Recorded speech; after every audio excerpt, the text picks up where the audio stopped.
beautiful gemstones. Welcome to Wednesday night's live intuitive oracle with myself and Ghostdragonzw. If I seem a little dark tonight, it's because I had to turn one of my lights off because my eye kept looking like it, this one kept looking like it was going that way, but it wasn't. And it was so weird and I didn't have time to fix it. So maybe a little darker than normal. So let's say hi to everybody. One thing I tried to do tonight was pull out a lot more of the decks that I don't normally use, because I've been using a lot of the same ones over and over again, and I feel like it's getting a little repetitive with the messages, and I always like to keep it spicy for you guys. So you're going to see some old favorites tonight and a couple of the ones that we usually use, but really trying to get those other decks back into the rotation. Salvador Soto says he is second, but he's the only one that I see him first because I don't watch it on YouTube. So welcome, Salvador. Miss Lotus, Girl, Josephine Van Dam, Blue Crossroads.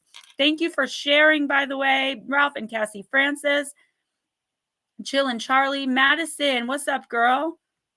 Nightmare, nice to see you. Arisha, I am so excited. Sometime this week, and I'm hoping it's tomorrow, but it should be at least by sometime on Friday, we are going to be doing a live unboxing of a bunch of Gemma Jade merch that Miss Arisha sent me from Jive Creations, because she is doing my merch line on Friday. I believe we're going to get together and talk about pricing and how to order. I'm pretty sure I'm just going to leave Jive Creations link in the description box, and you guys can not only look at just Gemma Jade merch, but also her entire website. And I think that would be a good way to do it, but we're not sure yet. We're going to talk about all of that hopefully on Friday. But as soon as I get that box, I am preparing a live stream for like an hour later, because I'm impatient and I'm not going to want to wait to open it. So yeah, that's what's going on there. I can't wait to see all of it. I want to show you guys something else too. Yes, you are hot, Arisha. You go, girl. So full of confidence. I got a new shirt, Grow Through What You Go Through. Just so you guys know, I've been a little, I don't know, I don't want to say not well lately, but I've been a little bit down, you know, because I'm only human as well. And I go through those types of, I don't want to say depressive, because it's not really a depressive period, but just a kind of like feeling like it's never enough, feeling like I'm not moving fast enough, feeling like I'm not doing enough, feeling like, you know, and I've been going through that for like the past week and a half. So forgive me if I've been a little out of sorts with you guys when we text or whatever. I just kind of needed a little bit of a step back to just work and, you know, figure some personal things out. You guys are always awesome. So, ooh, got the carpet and seats back in the hearse. I can't wait to order your Santa Muerte, because whether you put it in the hearse or not, I just thought it would look cool, but whether you put it in the hearse or not, I think you're really going to benefit from her energy. Richard Elmore, Troy Rodriguez. I'm sorry, I'm not sure how to pronounce your last name. I don't want to be rude or anything. Good morning from Stuttgart, Germany. Wow, good morning. Jilly Doom, what's up, girl? I know what you meant. Why can't it be both? It's been pouring here on and off all day, and I just saw something that said that the Canadian wildfire smoke is more than likely going to be back in New York as of tomorrow, and that means it's going to be back in New Jersey. And it's like, one, that stinks that it's still doing that over there. Again, I don't ever watch the news, so I wouldn't necessarily just know that. And number two, that stinks for me in northern New Jersey.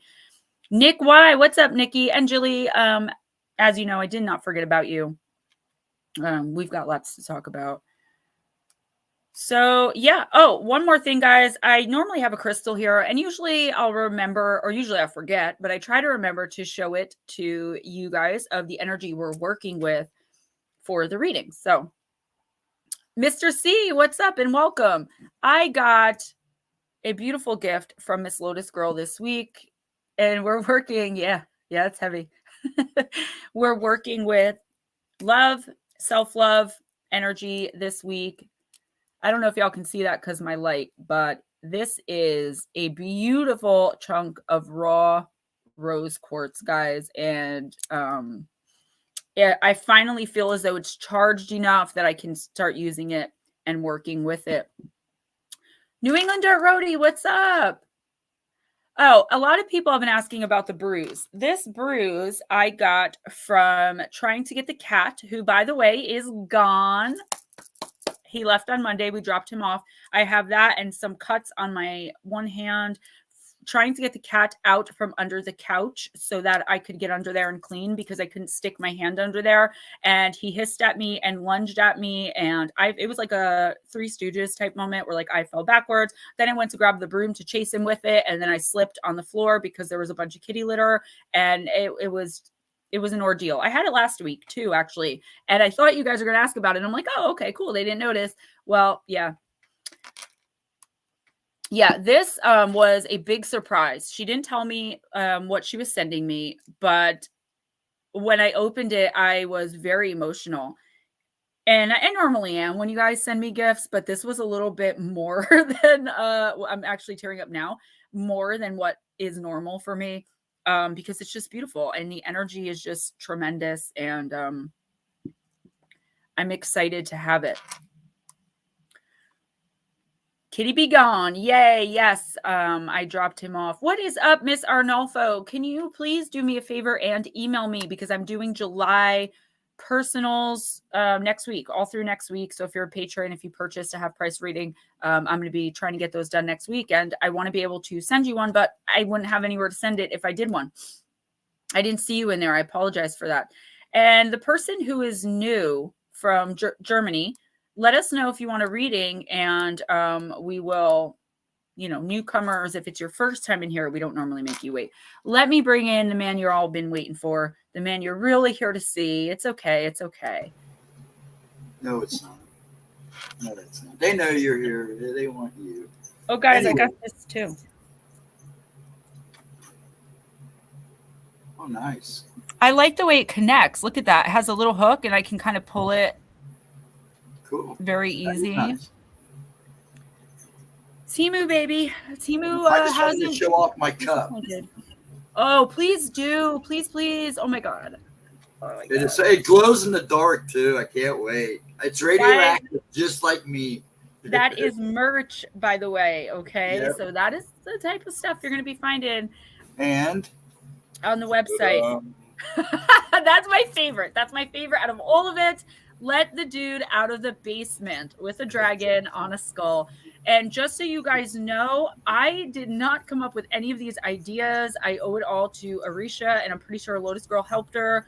I didn't come up with any of it. They were tremendously sweet enough to, I don't know if they realized I was in a depression and just couldn't do it, or if they just were like, you know what, let's just do it and see what she says. But everything you see is their creations or Arisha's creation. I'm not sure. I don't know. I think it was Arisha. And Lotus Girl was kind of the go-between. But I just I just feel so tremendously special and lucky. These girls, I love them to death. Yeah, to have all of you guys in my life. And I love the shirt. The material is real nice. That's what I love about the shirts from Jive Creations. The material is, I have 2 shirts that I bought back in March off Amazon. I love the shirts. One of them is black. It says sexy, savage, sober, successful or something. And the other one says humble. And the B is rotating up to say hustle. I haven't worn them once. You haven't seen me in them because they're so stiff and uncomfortable. Even after I wash them, I can't wear them. I don't like the feel on my skin. But when Jive Creation sends me something, I wear it all the time. I just wore the red Pennywise shirt again yesterday. They're really comfortable. They're really like breezy. They're not like stiff and awkward feeling. We're all playing with the little heart in the corner. I just, I love that one. That was the first one I saw. I was like, oh my gosh, yes. All right. Who is going to be first? Salvador, she's here. I'm sorry? Salvador. I was blowing my nose. I apologize. I'm still a little stuffy, guys. She did. Salvador, are you here, bud? Crowley, what's up? Gray Wolf, what's up, girl? Oh, guys, don't forget, If you need to leave early, like if you're somewhere where it's much later, or if you just have something else to do and you want a reading, let us know so that we can accommodate you. Make sure you get one before you leave. Or if for whatever reason we can't do that, we will leave you a timestamp. A timestamp in the comments. Thank you, Mr. C. I wasn't sure. I was like, I don't know about this hair, but I'm kind of digging it. I'm feeling it. Give permission for them to do that. Yeah, I don't know, Arisha, what the difference is. But I'm sure glad there is one, because like I said, I have those 2 shirts. I love them. I can't wear them. She had it on the other day.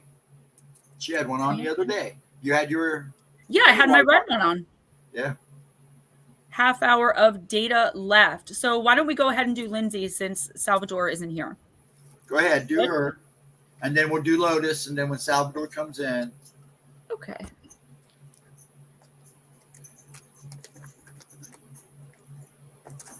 Yeah, you guys, I don't know. It was just so incredible, because I've been trying to get up with Arisha, and I've just been, like I said, going through some personal stuff, and I just haven't been able, I just literally sometimes can't bring myself to walk away from the computer and stop working, because then I'm going to have to acknowledge things going on that I don't want to acknowledge.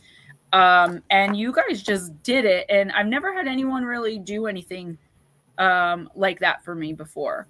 To just go and be like, you know what, we're just gonna do this for her, and hopefully she'll like it. And it meant a lot to me. What Neil said. Smoochie, smoochie. Don't want to see? Oh, come on, Crowley. I feel like my eye still looks like it's going that way. I don't know what that is, guys. I have on the same makeup I always have on. It might have something to do with the white eyeshadow pencil, but I don't know, because then it'd be doing it on both sides. I don't really care at this point. All right. Let's see. Do these have? Yeah, they do. Okay. All right. I was just making sure they had reversals and that I didn't shuffle them the wrong way by accident. I thought it was the camera angle too. I moved it all around. I messed with the lights, but when I look in the mirror, it doesn't do that. So I'm like, you know what? I'm just going to look like I have a weird eye, I guess.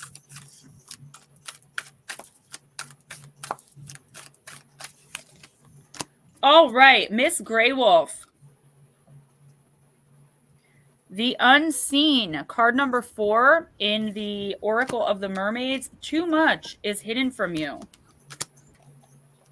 Oh, thank you. Thank you, guys. DC Joey, what's up?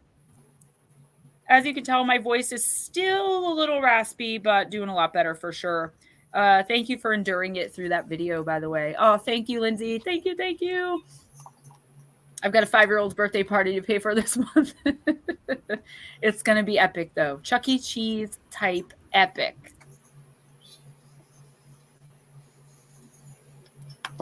All right, Grey Wolf.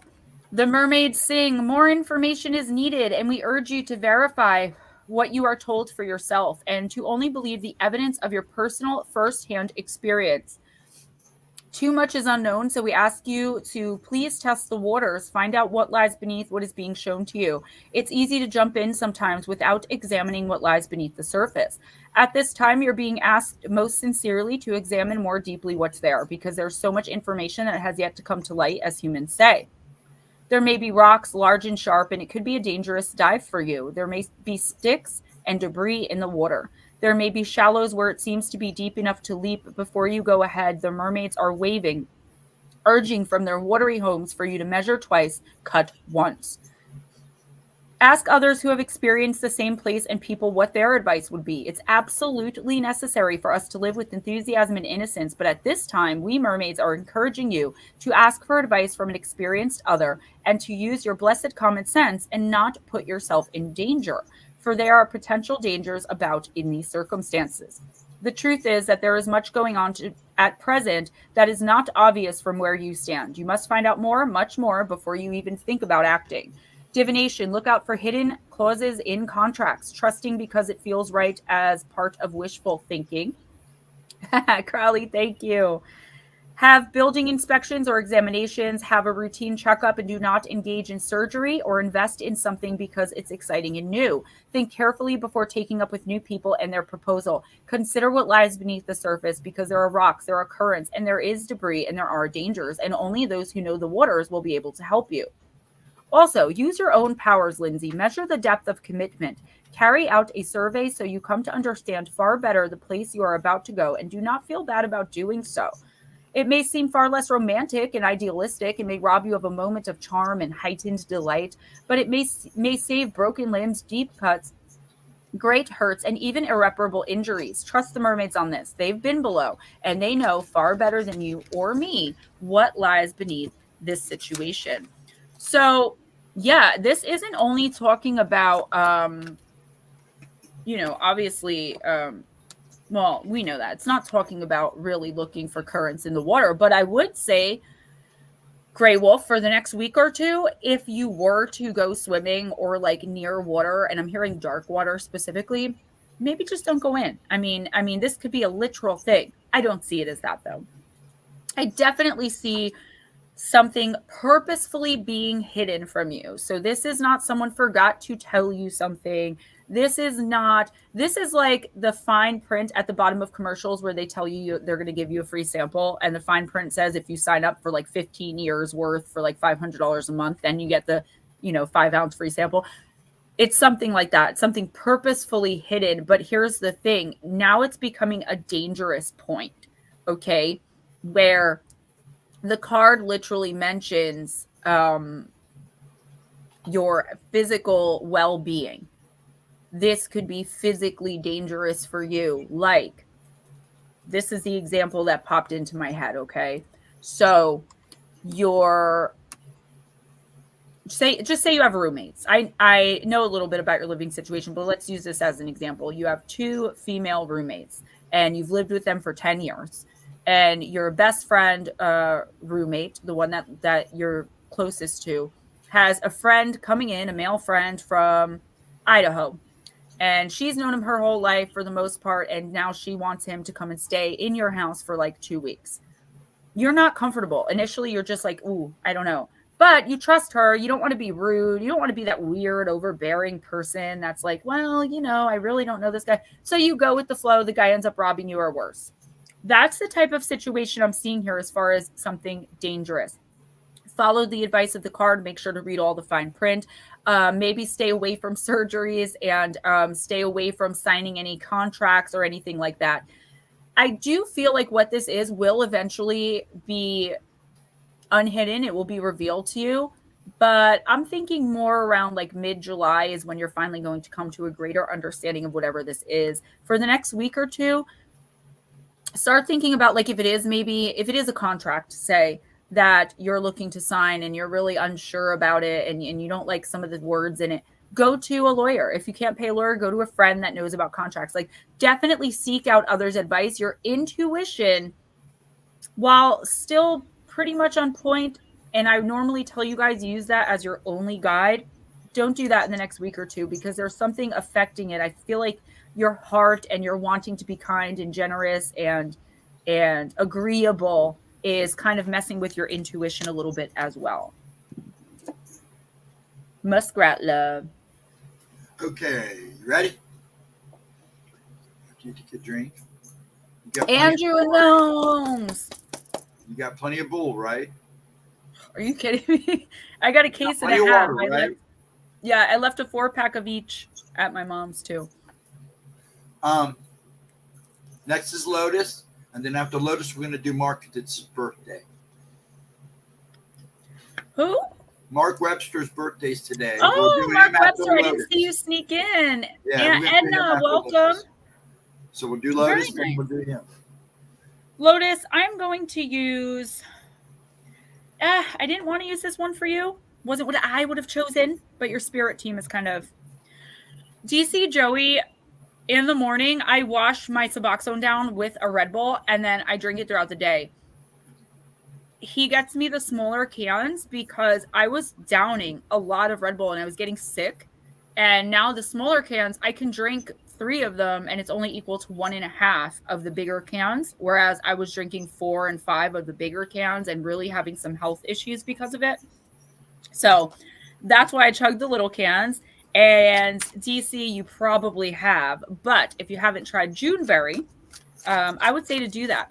And also, what happened with apple kiwi, dude? Nobody feels my pain. Do you feel my pain?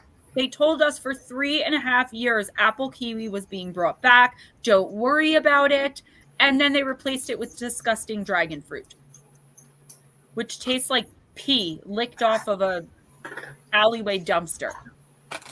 I don't know what that tastes like, but I would imagine that it tastes like the dragon fruit Red Bull.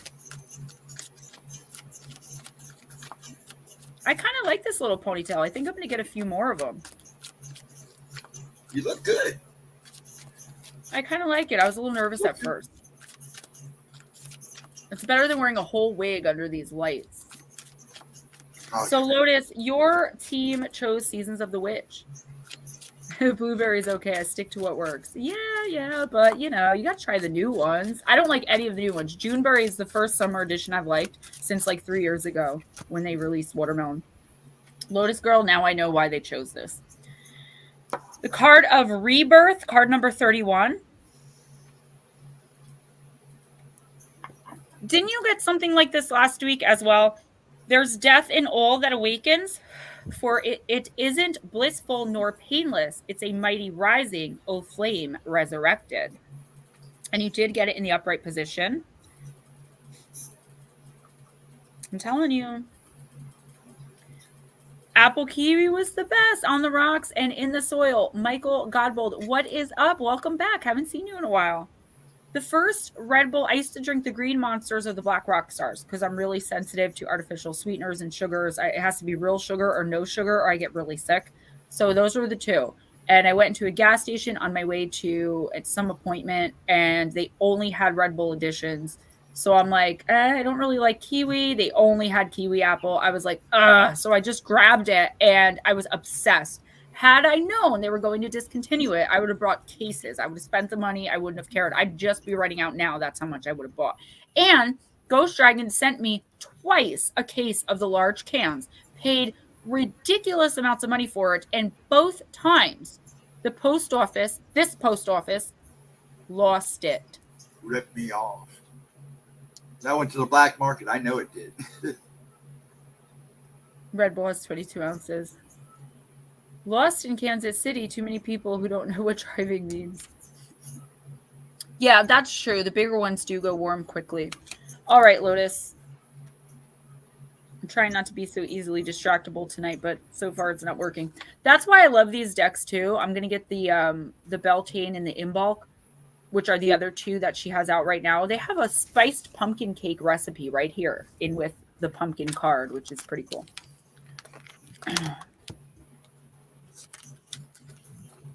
The emotes be wildin'. Rebirth represents an awakening after a difficult period. We all must face our storms, but know the storm will pass. Eventually, you'll find clear skies and feel the warm sun on your face again. Rebirth is the process of unfolding yourself after a storm. It's when your spirit has a chance to take a deep breath and stretch. It's about rediscovery. All that troubled you has burned away, and now you can face a new life that is waiting to bless you with new adventures and lessons. You have pulled Rebirth because you're on the cusp of transformation. You've weathered the storm and you are being given another chance at accomplishing your heart's desires. A blank canvas. What, Lotus, will you create with it? Baby UFO, what's up?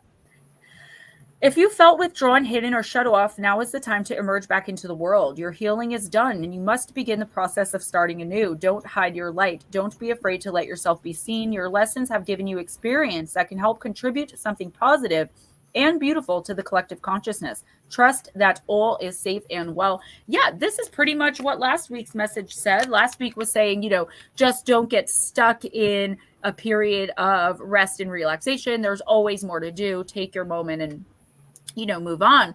And this is telling you, yeah, it's time to do that you really have come through You've come through this, bigger and better and smarter and wiser. And it's time now to start putting that to the test. And I feel like you're going to get an opportunity in the next week or two to really do some good, more than you already do. I know all of us in here, at least for the most part, try to, be the best humans that we can be at all times. We're only human. And I know you've done so much for so many people. I feel like there's something coming up that you are really going to be able to put your heart into, sink your teeth into. And the reason I keep kind of smirking is because I keep getting these giddy, like excitable feelings when I'm talking to you about this card. So it's something you're really passionate about, and something that the reward is simply going to be like you're working for a final outcome from someone else. Kind of like what you're doing for me with your sister. Like, and then to see the reward of that, of my merch after 2.5 years of my struggling getting out because of your commitment to it. Not so much mine, because I was mentally not in the right place in the last 2 weeks to even try. Something like that, putting considerable effort into something that really has nothing to do with you, just to see it work out for someone else. You're finally in a place, Tennille, where you can do that, because you have tons of things going on, but it's not that detrimental, soul sucking dark night of the soul you were in right along with me for like 2.5 years. Normally they come and go within 6 to 18 months. Ours just kept going and going and going. And that was for a lot of light workers. In the next week or two, make sure that, you still take the time to relax, though. Don't, go too full throttle where you're not taking time out for yourself, because you will throw yourself right back into that old energy of giving too much. Okay, you ready? It's Mark, right? Yep. Be in the 40 fam in 3 months. I just turned 40. Lotus Girl said Gemma Jade told Risha how I told Risha how people had promised merch before but screwed you over. She did the images. We both had ideas and I would suggest changes because I have a knack at advertising. Yeah, that's Risha said that before. She's like, yeah, what she said. Yeah, and I appreciate it, because you'd still be waiting on me if you needed ideas from me, because I'm about as artistic as, someone's big toe. I just don't have the knack for it, I guess. And everything you guys have come up with, you both were like, you can be honest, it's not going to hurt our feelings. And I'm like, I promise, because it's my name on it. But it's just been amazing. It's been everything that I could hope for, and I'm super excited about it. All right, birthday boy. What's up, Mike Roberts? Anyone else that came in and snuck in there when I didn't see? 53 going on 33. New England Dirt Roadie, I believe that. I believe that's right. In the best possible way, though. I'm glad to see you getting rebirth cards and death cards, as in cards of change, because I feel like you have so much more awesomeness and amazingness coming to you that you don't even see it. You don't even see it. Now, guys, if you're looking for love, those of you out there, July 22nd, Venus does go retrograde, and I know you're going to hear most tarot readers and oracle readers be like, stay away from love, like you don't want anything to do with Venus retrograde. And I'm like, it's kind of like a Mercury retrograde for me, where it's like, okay, so it's kind of a good thing, because you can figure out who someone is really quickly and get it out of the way. So if it's not going to work, boom, wham bam, thank you ma'am, in and out. That didn't sound right. Not what I meant. So, Mark, you got the card of Hell, Hel. It is the card of acceptance. It is a deep card, and it's card number 6. Things can never stay the same. Change must be accepted. Be flexible. Keep walking through difficult circumstances. Do not stop. Do not get stuck. Acceptance allows you to move on faster. Surrender what's no longer yours. Mark, in the Norse afterlife, there were a number of places you might go when you died. If you died fighting bravely on the battlefield, you might end up in Valhalla with the god Odin. Dying courageously, you might equally end up with the goddess Freya in her hall, the Folkvanger, the battlefield. Alternatively, you might end up with Hel. Hel was both a goddess and a place. Hel, the goddess, was a Jotun, a giant, and the daughter of the god Loki. Not to be confused in any way with the concept of the Christian hell, this was not a place of punishment, but an underworld. When people died in a not particularly courageous way, they went to be with Hel, a kind of benevolent type of middle place. Jerry, what's up? Yeah, thank you. I can see you. I go to Valhalla. It was a long and tough journey to travel to Hell, and it was considered lucky to finally arrive. It could be a cold and lonely walk, so during funerals, the dead were provided with things to make their journey easier. A sturdy pair of walking shoes, Hell shoes, were often funerary gifts. You wanted to make sure dead folks had a good pair of shoes for the journey, lest the shoes break or wear out, and they be forced to come back to life as a revenant. You also didn't want to be stuck in a place that wasn't here nor there because you had no shoes. Despite the pervasive images of Vikings as savage warriors, history reveals that their martial expertise and penchant for war was only a small part of their story. They were innovative boat builders and navigators and incredible traders and innovators. Oh, it said innovators again. They held sophisticated courts and allowed women to inherit, rule territory, lead ritual, and even fight in battles should they wish. They also lived in accordance with the wide-reaching mythos, a spiritual belief system that was shamanic, animistic, and pantheonic all at once, but that went by no formal name. The Norse people simply practiced their beliefs by taking the right action in accordance with stories and rituals passed down through the generations, and the idea of going to hell was part of this.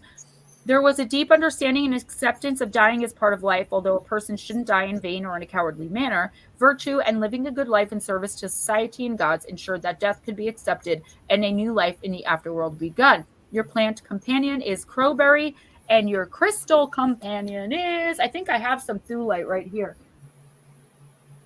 I think this is thulite. I think, guys, don't come after me if I'm wrong, but I think this is thulite. So, big changes coming in for you, Mark. And that makes sense because when we have a birthday, when we've been putting the work in, or a birth month, like Aunt Edna likes to say, when we've been putting in that work, that's normally the time when our rebirth really starts ramping up, for lack of a better way to put it. Mark, in the next week or two, I would say be open to new opportunities. Be open to ideas and even doing things that you never thought you would. Like if I always use bungee jumping as an example, or skydiving, because that's like the ultimate for me. I'm terrified of heights. I don't even go on roller coasters.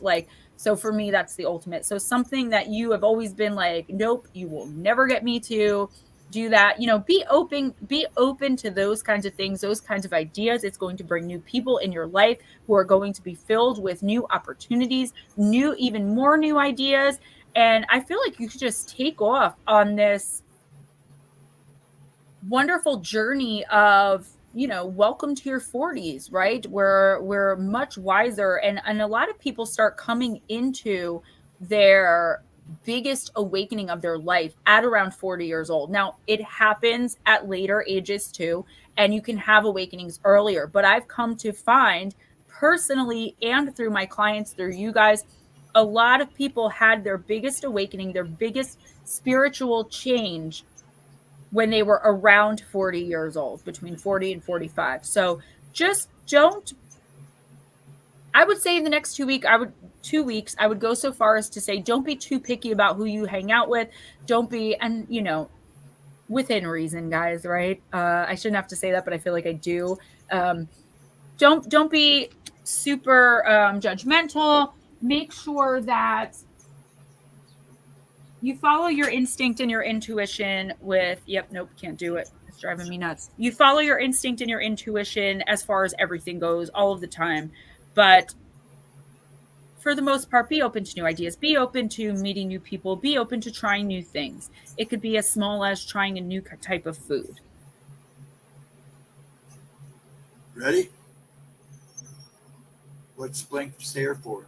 Oh, because my eye. You're fine. Josephine, Let us know you're here. You're now.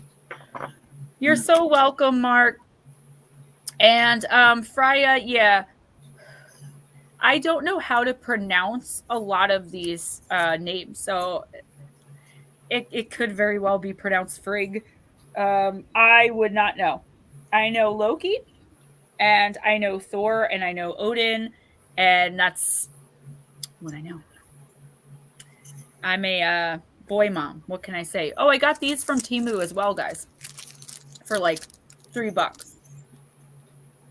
They're these little, so I have so many perfumes, and I carry them, like 5 of them at once in my purse, so I can downsize my purse by pouring a little bit in these babies. I'm excited about it. Josephine, please let me know you're here. You're up.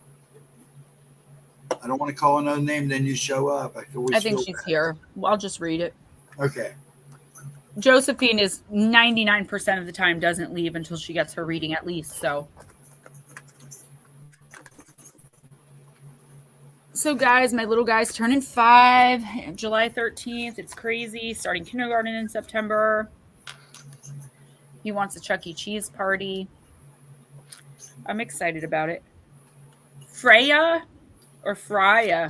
All right, Josephine, I'm using the Human Spirit Oracle.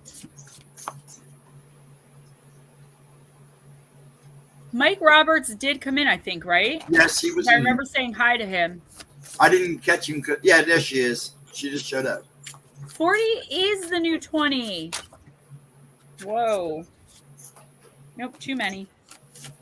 May I just have one card for Miss Josephine, please? Yes, I got her. Thank you. And I was going to read for her anyway, because I know she stayed. She's just a little bit slower getting to type. Who said they're doing their first? Arisha doing her first car show on Saturday. What does that entail? And there is, right by my house, there's this gigantic, like, several $million church with a huge, bunch of land and property. And if I ever had the money, I would buy it. And that would be like headquarters for my retreat, or I turn it into like a rehab or something. I mean, the place is huge, right? So they're having a carnival, and it's cool because it's walking distance. What does a car show entail? Multifaceted Jules, what's up, girl? All right, Josephine, you got eye to eye in the shadow position. Are you in a constant battle, locking horns with others who are trying to give you their view on things? Are you refusing to even see things from a different perspective? We like to call this condition optorectalitis. You can figure this one out. You will not have very many deep or meaningful moments if you refuse to see eye to eye, or at least respect someone else's point of view. Sometimes we do not need to see things the same, but it could enrich a relationship or situation to let someone know you can see where they're coming from and then understand it. So take those blinders off and look out of a different window today. So Josephine, this is not for the narcissists in your life. And I know that you deal with one, which is why I bring that up. Because you can try all you want to see from a narcissist point of view, and you can tell them that you understand where they're coming from and you can mean it. But if you don't agree with them, then, it doesn't matter, and they're never going to see things from your perspective. They understand where you're coming from. They just don't care. So this probably has to do with someone else.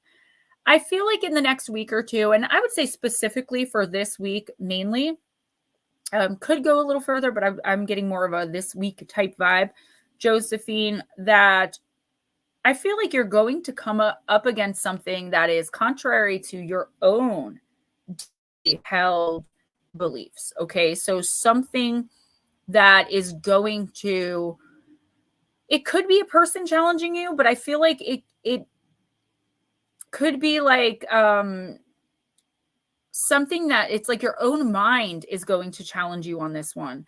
Like, wow, I never knew that. And this whole time I've been thinking ABC, like this is going to be a very profound experience for you when something finally clicks in your head and you understand that you've been looking at either a person's behavior, a situation, something all wrong. And it's been you the whole time. Not that fault lies with you, but that you haven't been able to see it from the other person's perspective or from any different perspective aside from your own. And that's been causing a lot of conflict and a lot of stagnancy or stagnation. Stagnation, I think that's the word I was looking for.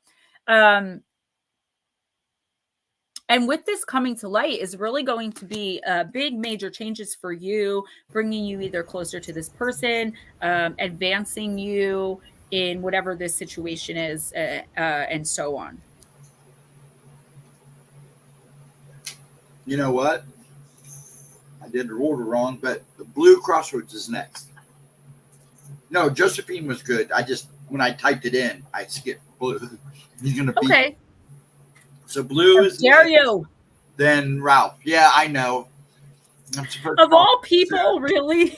Yeah, I'm going to talk to him soon, so I know he's going to yell at me. You skipped me.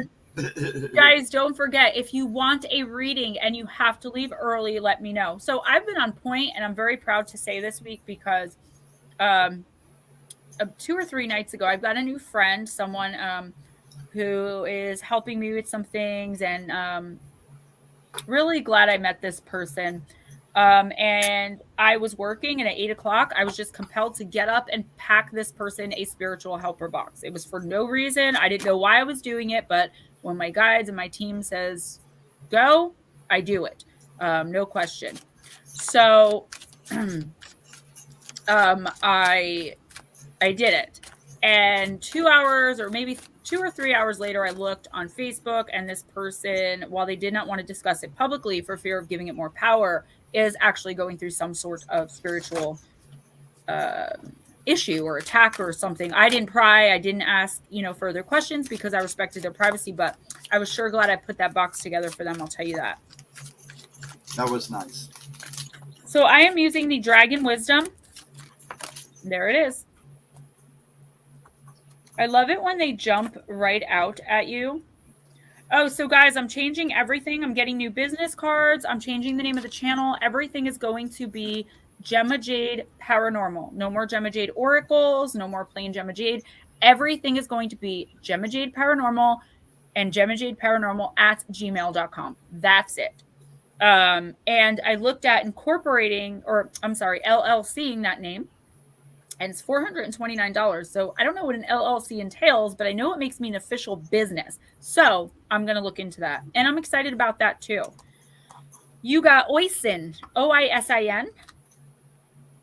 No numbers on the cards. They must be in alphabetical order.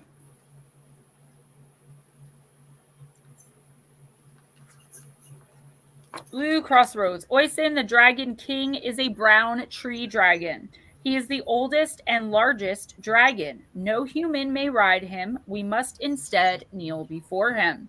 If you draw this card, heed the call in your heart. Feel the deep yearning within you. Do not suppress it any longer. This yearning is the call of the king, resounding in each and every cell of your body. Be prepared. The Dragon King and his retinue are rising.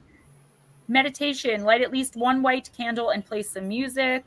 I like to use the film score from Lord of the Rings. Okay, I usually don't read the meditations, but I just kind of started without realizing what I was doing, so I'm going to continue. Personal dragons into the room. Say to it, the king is calling us. Climb onto its back and it will fly out to the universe with you. See the many thousands of dragon riders, gather yourself among them. See how the thousands of dragon riders take to the air to your left and right. The vast expanses of space lie all around and before you, the earth, blue, shimmering, and beautiful. See how Oisin, the king of all dragons, flies for you with no rider and takes his place at the head of the dragon riders. He asks you to become aware that you are a divine being, to recognize that the love within you is an unstoppable force. We are all in contact with the source of all being. In this great group of dragon riders, take up your magic sword, staff, or stone, depending on what you carry with you, sir, and hold it high above your head. This is what you use to capture and collect divine love. Fly off on your dragon, and divine love will flow from the source of all being through the object you hold aloft and into you. Now open your heart and let this love flow from your heart down to the earth. Look to your left and right and see how thousands of dragon riders are doing the same. Fix this message deep in your heart, Blue Crossroads. Bless with your divine love, Lady Gaia, your great mother who bears and nourishes you every day. Acknowledge the power and the magic of love and recognize yourself. You are a divine being. Is that it? It just implies I have employees. That's all an LLC is. It's pretty lame. All right, well, that's poop on my parade. Yeah. So Blue Crossroads, what this is saying is this is talking a lot about self-love. So not only about self-love, but a lot about self-love, which is interesting because we got our self-love rose quartz crystal. Take time to care for yourself. I feel like you have been, but I feel like lately you may have gotten sidetracked with doing stuff, because at first you were kind of like taking it easy, and then the universe and everybody was just saying, you got to get out there, you got to do what you want to do, you got to do things for yourself. And then you figured out so many things to do for yourself that now you're just kind of running on steam. And the universe is saying, take the time to pamper yourself, to spoil yourself, and also to maybe think about sharing that love with someone else. And this don't shoot the messenger, guys. This doesn't have to mean a romantic situation, but it could. I mean, why not? We only live once. The universe is saying you are ready, heart, mind, body, soul, and spirit, for more self-love and more love in your life of all types. The love of friendship, right? The love of community, the love of, family even. And be ready to accept it, because it's going to be pouring onto you in droves. I feel like you do have to remember, the one little warning I would give with this card is to make sure that you, hey, Nutslap, is that you continue putting your own needs, making your own needs a priority. Okay. Thank you, Mark Webster. It's going to be on the back of all of my merch, or somewhere on all of my merch. And my email is GemmaJadeParanormal. So I'm just changing it all. So if you guys see that it randomly changes on your YouTube, instead of just saying Gemma Jade, it'll say Gemma Jade Paranormal. Obviously, it's me. It's still the same channel. I'm just switching it. I've been saying it for months, but once we get merch out, I think I'm just going to go ahead and do it, because it'll make everything so much easier. There are other Gemma Jades on YouTube. So there's no other Gemma Jade Paranormals.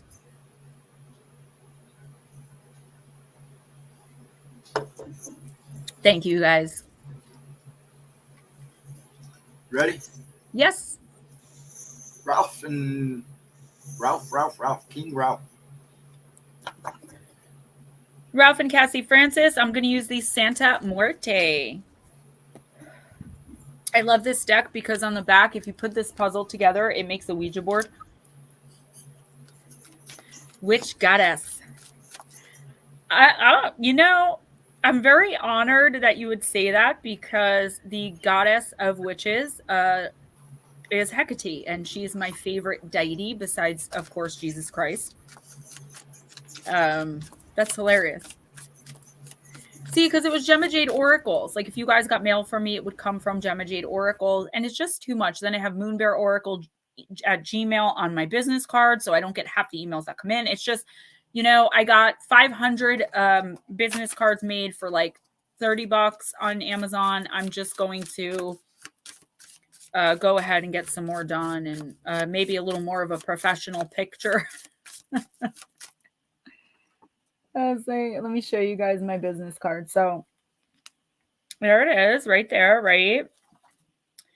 And then we got, I look like a little kid. I felt so bad when I took that picture of everything you sent me, and I left that card out open. I was like, I should have hid it. I didn't think about it. I mean, my phone number is on my business card. It says text only, but it usually goes to customers or people that are interested in what I do. So he accidentally forgot to blur it and put it on Facebook. Now I have 4,000 Facebook friends, and I know personally, including like my YouTube family, maybe 300 of them, but I don't turn anyone away, because they could be a fan of my books. They could be another paranormal professional. They could be, anything having to do with my career. But I had so many weirdos messaging me for a while there. I was like, what did you do? Yeah, I felt so bad. Blue Crossroads, maybe I'll talk to you a little bit more about that. I am going to look into it. It's definitely not something I can do this month because I've got RJ's party and RJ's gift and RJ's school birthday and RJ's actual birthday and just a lot going on. But it is something because I think the one place I found was $429 and they give you a platinum package and they kind of do everything for you. Thank you. I hope that is funky in a good way. I was self-conscious about it, but everyone seems to like it. So Looks good.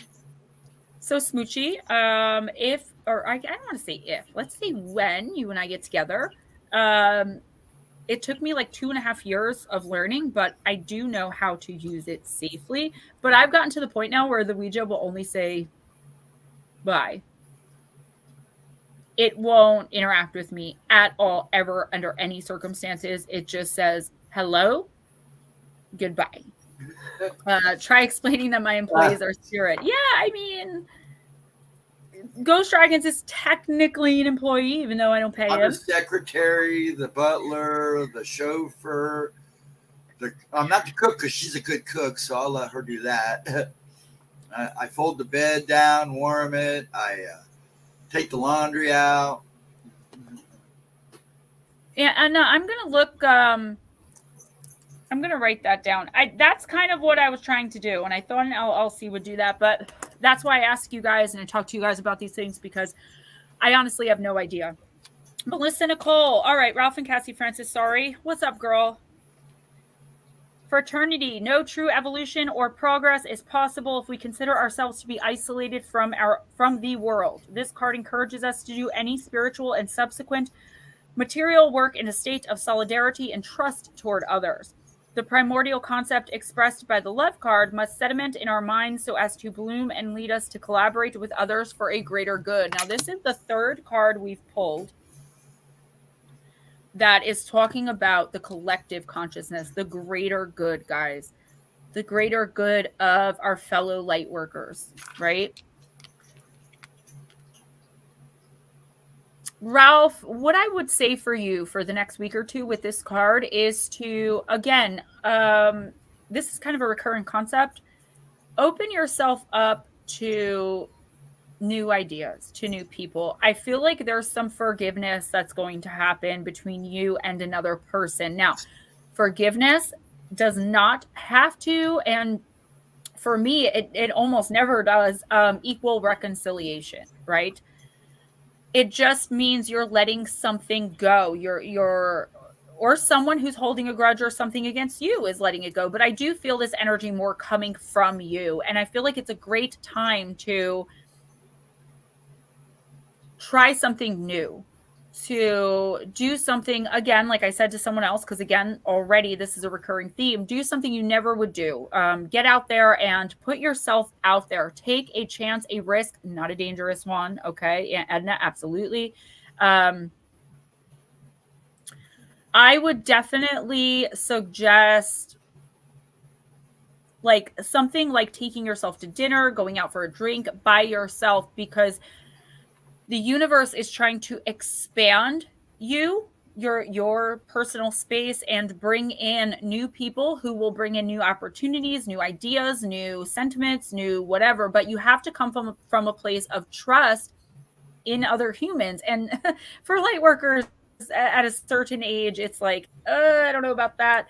But as I've been learning lately, there are people that you can trust. There may not be a poop ton of them, but there are some, and the universe is trying to get you out and about so that you can meet some of those people. I'm feeling more masculine energy, so maybe a couple of guys who, I don't know, are running some business and it's exactly in the same field you're in. They're willing to pay you more money. There's a great opportunity coming in if you can put yourself out there, get out there, and learn to open yourself up a little more. Yeah, the finances, though, guys, unfortunately, things cost money, and it's not that I'm poor or anything, but I don't have the kind of money to pay for like a business accountant. I wish I had the money to pay for a manager. I know a great one that charges $1,500 a month, and if I were to use him and be able to pay him, I would end up with either on a show or with my own show, and that's 99% guaranteed, and that's a dream for me. But I don't have $1,500.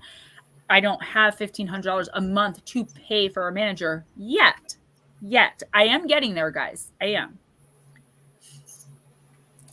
You're welcome. Okay. Chillin' Charlie.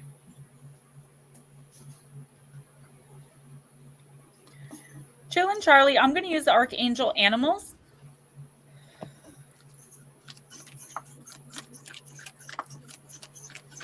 Smoochie, my mom plays that song.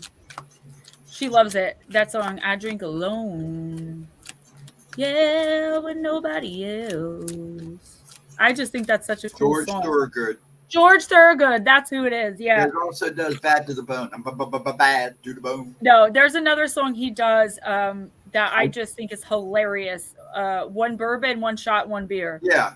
That's so I said to my landlady, I said, you ain't got no, I don't know. I love that song. I crack up every time I hear it. One shot, one beer. I've seen George a couple times.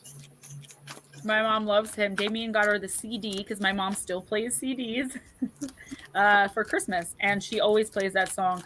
And there's another song. I don't know if he sings it. I don't think so. But that RJ's been singing nonstop. I told you guys, Jesse's Girl.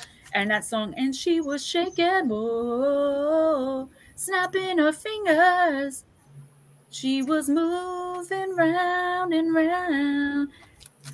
Miss Pixie! Long class, but it was great. Worth every minute, right? So nice to see you, Miss Laura. And thank you so much for the gift that I received in the mail. I love those stickers. I put one on my phone. I had to. Eddie Money, that's his name. Yeah, what's the CD? Does that play VHS?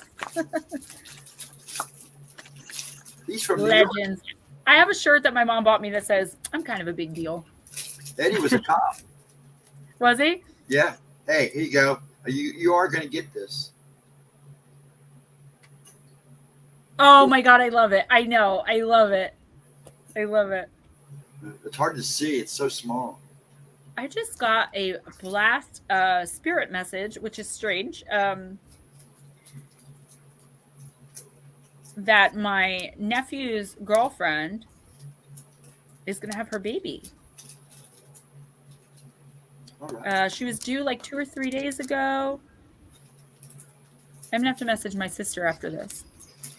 So,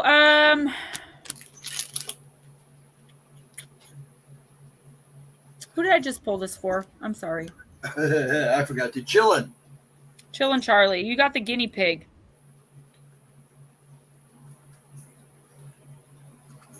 After we get merch moving and, after we've been settled in that for like 6 months or so, I'm going to have an oracle deck designed. I'm going to write out the meanings and have somebody, Ding Dong Panther Tube sent me some great merch ideas, but we already kind of had the line set up. So I'm keeping his ideas for the oracle cards. I have plenty of selfies. I have, I think, 8,000 selfies of myself just taken in the last 4 years. So a little excessive. Some of them are of me and my son, my kids. Hi, Sandra. But yeah, definitely going to be looking at doing the oracle deck.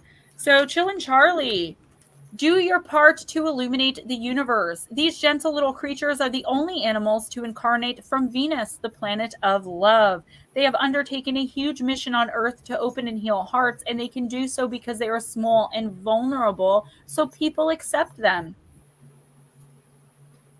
When you hold or think about a guinea pig, it automatically connects you directly to their cosmic heart so that you receive a download of, I hate that I don't know how to pronounce this, agape, pure unconditional love. This especially heals those who have hurt or abused hearts. This is so important at this time when we are preparing for the new golden age. Guinea pigs are unique and highly evolved creatures whose sole mission is to give and receive love. This is the card of love. Just reading it starts to connect you energetically to the guinea pigs and through them to the cosmic heart. Be open to receiving a download of agape, love. Remember that when love flows from your heart, it ignites the hearts of all of those who are around you. Then, for a brief and glorious moment, you activate and light up the stellar links throughout creation with bright pink love. In this way, you do your part to illuminate the universe. In response, the cosmos floods you with love and all manner of abundance. Just relax and trust, knowing that love is coming in. So we're back at love. I'm going to keep showing this off because I just love it so much. Chillin' Charlie, I feel like, we talk about hurt and abused hearts, people coming out of addiction, people coming out of abusive, toxic, narcissistic relationships. It not only emotionally changes us, but it spiritually changes us. It changes us in every conceivable way. It can even affect the aura. So I feel like you may be feeling or have been feeling lately a little bit maybe broken down, maybe wanting more love in your life. You might not even realize that that's what's going on if you're finding yourself in some sort of like depression or just feeling like, when is it going to happen for me? When is my big break going to finally come? When am I going to be rewarded for, my good deeds like everyone else's every day? And you see crappy people getting everything that they want in like the snap of a finger. And then you work so hard to be kind and good and loving and loyal and to give. And it's like your whole world is constantly falling apart. But that's the toxic energies that good people allow into their lives because we are loving and we are trusting and we're loyal. So, Chillin' Charlie, I feel like keep your eyes open. You have a soulmate connection coming in. I would say in the next week or two, but give it about a month to a month and a half at the longest. Like that's the longest possible point. I would say tomorrow is the soonest. So make sure you are getting out there. This could be someone you meet or reconnect with over social media, but it's not going to be until you meet them in person that you realize that this is a special kind of connection. Okay. And it doesn't have to be romantic love.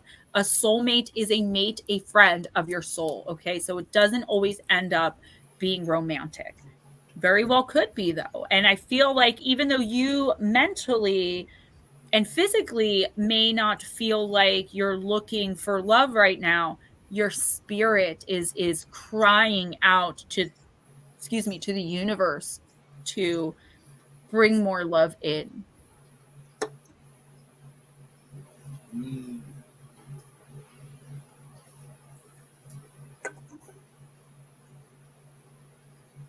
He says thank you. You're welcome. Madison, if you're still here, let us know, please. I was just going to say that. I think she is. I didn't see her disappear. Abominable. Why can't he be an adorable snowman? I love that. Do you guys see Monsters, Inc.? Where he's like, why do I have to be abominable? Why can't I be adorable? Oh, for all of you guys who watched me on the Paranormal 60 last Monday, I am still writing a permanent good one on that. Dave is so kind and so sweet and such a pure soul. I'm so blessed to have met him and to get to do that interview. And I have been banging out chapter after chapter of the Black Eyed Kids book.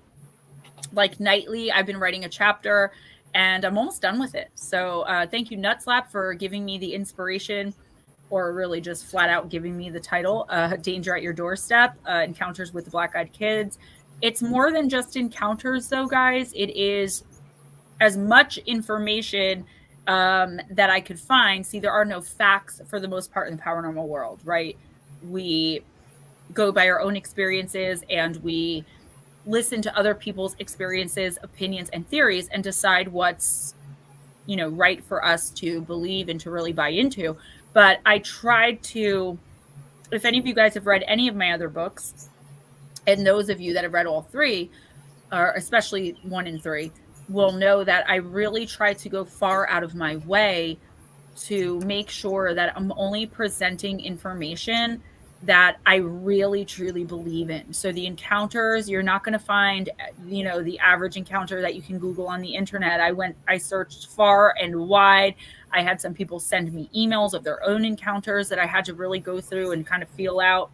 I'm thinking for the next book, I might do another short stories, But this one is going to be Diesel Girl. What's up? The Deaderer. Hey, welcome, guys. About each story will be like 2,000 words or less, and it'll be like each story will be a spirit that I've met in my life, and you'd be surprised there are some famous ones in there. All right, I'm going to read for Arisha because Madison did not answer. I know Madison either works or there's other things going on, so just put her to the side, and if she doesn't come back at the end, Dude, I just on hold. let's give her a time because I know she could use reading. Arisha, I'm going to use the Oracle of the Divine Circus. Diesel Girl, so good to see you. It's been so long, honey. A lot of oldies but goodies in here. The Deaderer, nice to see you. If you are brand new, as in you've never been in here before, please let us know if you want a reading, because we will bump you up a little bit so you don't have to wait. So you don't have to wait your turn, actually. It's something we do for the newcomers to show you that we appreciate you. We'll only do it for you once, but it's how we roll. Arisha, I have that problem. My iPhone was really good at leaving things as I sent them. Like if I typed out 2 paragraphs, there'd be 2 wrong words. This phone, I don't even know what I'm talking about half the time. I have to go back and read and reread. I mean, if I type out 2 paragraphs, I have to change 40 words. That's why, if you notice, when I send you something that's longer than like a sentence, half the words are messed up. It's not me. I'm an author, for crying out loud. It's the damn phone. All right, Miss Arisha.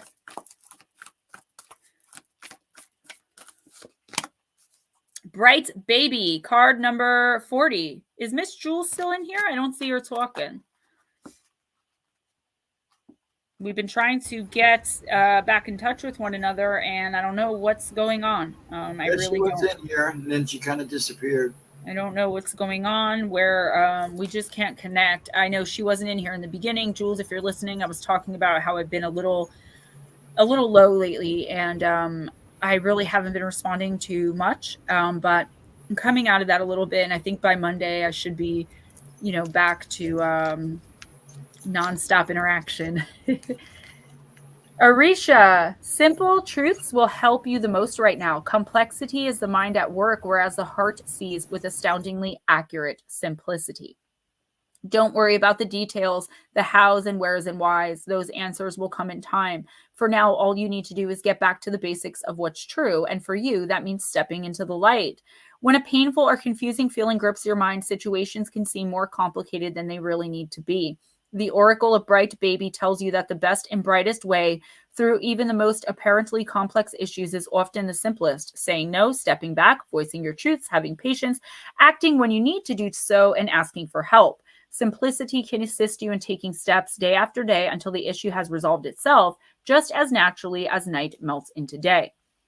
To heed the healing truths of Bright Baby, you are asked, even if just for now, to drop the complex adult explanations, justifications, interpretations, and stories. What is the simplest version of the story you're dealing with in your life right now, and how can you act on that simplicity with truth, compassion, and authenticity? If you aren't sure you can get to simplicity if the confusion seems too great, the Oracle brings you confirmation that a blinding flash of clarifying insight is on its way.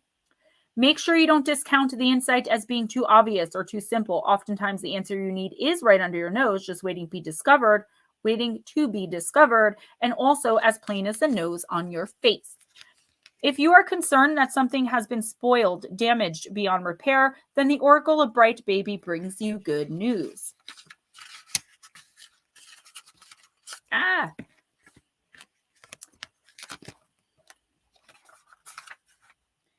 It is possible to restore, repair, and return the purity, innocence, essence to what you feared has been damaged. Innocence is never truly lost. It just gets a bit muddled sometimes and needs a cleanup. If you feel like you have lost your true self or the bright promise of a fresh new opportunity that you regret allowing to pass you by, it's just a matter of clearing out what has kept you away from your light. It's still there within you. It just needs to be rediscovered. Bright Baby tells you there's always a chance to return to the light and to begin anew. So this is a pretty powerful card, Arisha. Good, multifaceted Jules. I'm glad to hear that. I really am. Yeah, this is a really complex, or not really complex, but powerful card that's telling you to kind of live in the moment, right?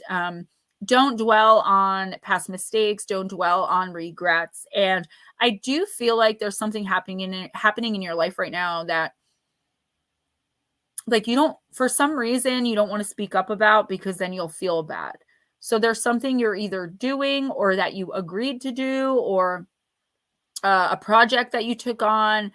It could be like house sitting for a friend next month. There's something here that you said you would do, but now it's like, I just can't do this. But, God forbid, you should be honest and say, listen, I don't have the time to do this right now, because then you'd feel bad, right? And the universe is saying it's okay to say what you mean and mean what you say. Also, I feel like maybe there is an opportunity here coming in, or there was an opportunity here that you missed that is coming in again. So if you I don't know, got investors into your business and they offered you like $100,000, and for whatever reason you didn't take it, and you're like, dang it, why didn't I take that? Now someone's going to be coming in with 300,000. Like, it's the reason you didn't take the first opportunity. And it could be love. It could be money. It could be something to do with your career. Only you will know what it is. And if you don't know right now, don't worry. It'll hit you. You'll be like, oh my gosh, that's what Gemma was talking about. The reason it didn't happen the first time, whatever it was, is because you were meant for this bigger and better and brighter thing. And the final message I'm getting off this card, Arisha, is when you know that you know something, right? Just know that you know it, right? I know a lot of people, I'll say, you are getting messages from your guides. They speak to you in your head. And the number one thing people ask me is, how do I know that's not just my thoughts? And it's usually simple, because usually we're talking about them asking questions to their deceased loved ones. And I always say, write the questions down.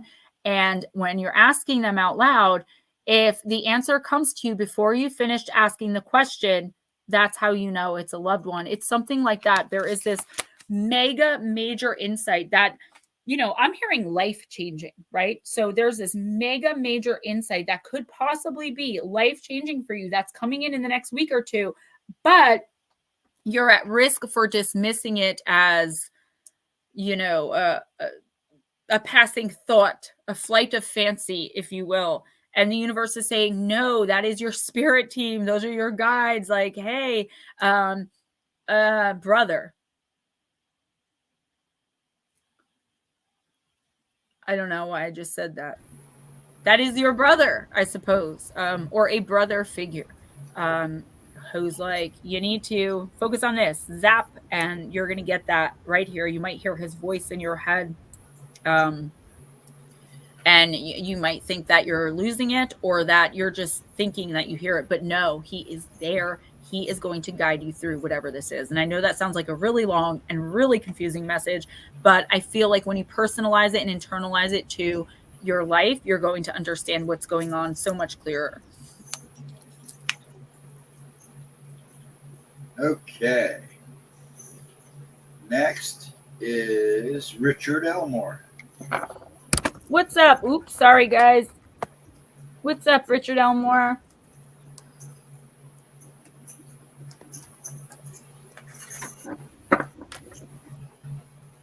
All right. I'm trying to use all of these decks we don't normally use. You're welcome, sweetie. Thank you for everything you and your sister have done for me. Oh, Madison, thank you.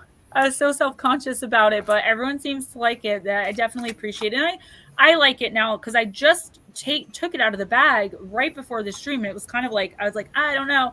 And then it kind of fell, and I was like, ooh, that looks okay. Thank you. I really do appreciate it. I really do. Troy Rodriguez. Troy R. Because I don't want to, I hate getting people's names wrong, because I feel like it's like offensive. I don't even like when people spell my name with a J. So Troy R., if you're still here, you are next for a reading. So please let us know. Guys, almost the biggest month since I've started YouTube for subscriber gains. I got 39 this month, okay? The only complaint I have is that people are only listening to my videos for like 13 minutes. 169 views on a pre-recorded video earns me 89 cents. So I do them for you guys because I know when I stop them, a lot of you were bummed. So please be sure to watch or listen all the way through. Laura Labs, welcome. Welcome, welcome, welcome. And if you're new here and you want a reading, let us know because we will bump you up a little bit so you don't have to wait as long in line. Lotus Girl, yeah, I think most of you guys probably do, but a lot of people don't because the average listening time is between 11 and 13 minutes. And, you know, that's not good. All right. Richard, you got taking to heart. Yes, I'm very excited about the subscriber for sure. Oh, don't talk to me about hoarding, please. Please. I can't. I cannot.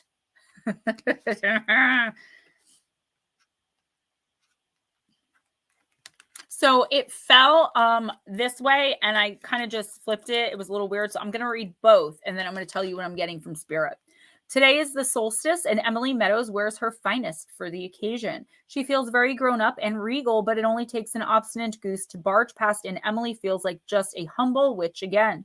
Emily, but she knows not to take it personally. After all, the goose wasn't being rude. It's much harder when people say or do hurtful things. Realize that opinions contrary to your own are just that, opinions.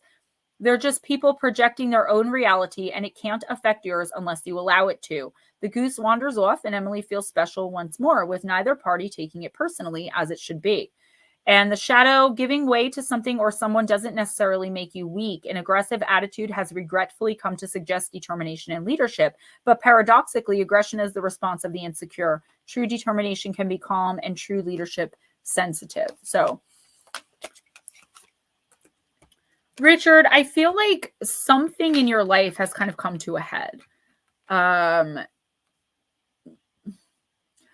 It's like you've been butting heads with someone over this one opinion, belief, situation. And it's like one or both of you are getting to the point where you're just it's like you're going to stop trying. Like, is this relationship or situationship, whatever it is, even worth it anymore? Like you're at that point where like, and I do think it's you. It could be the other person, but I'm pretty positive this is your energy that is fed up. Okay, done.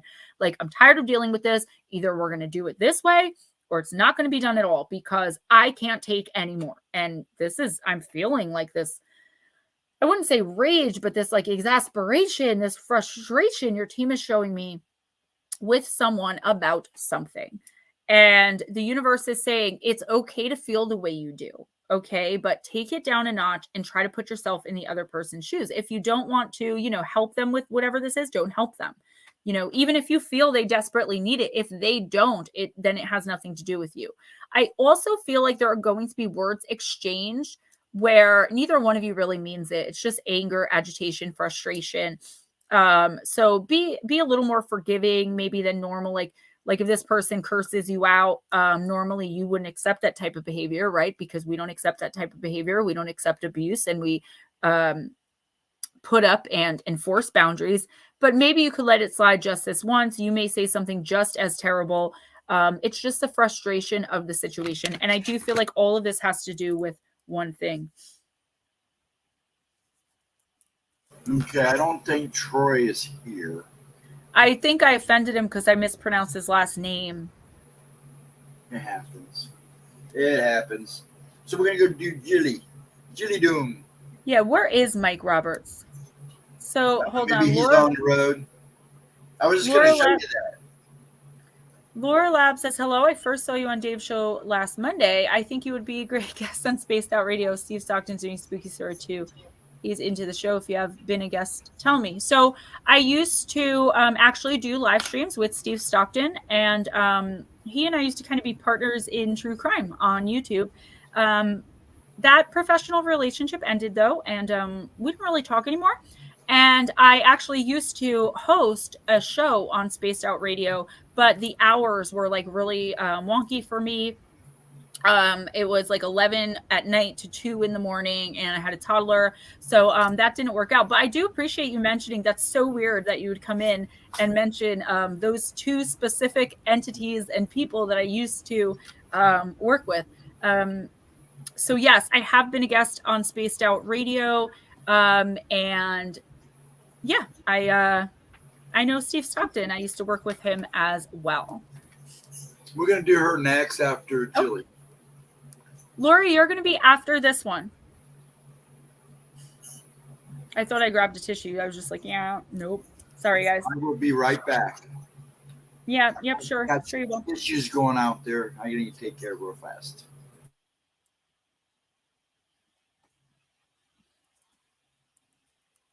I'm so excited. All right. Eris, what's up? Yeah. Nothing but good things to say. All right. He didn't say Madison. He said Jilly. Jilly.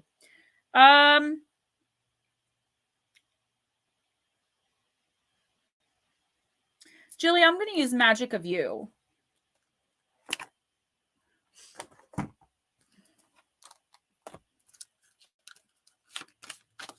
Nikki, Nick, I'll take care of yours in a little bit. Let me know before your reading so I can pull one for you.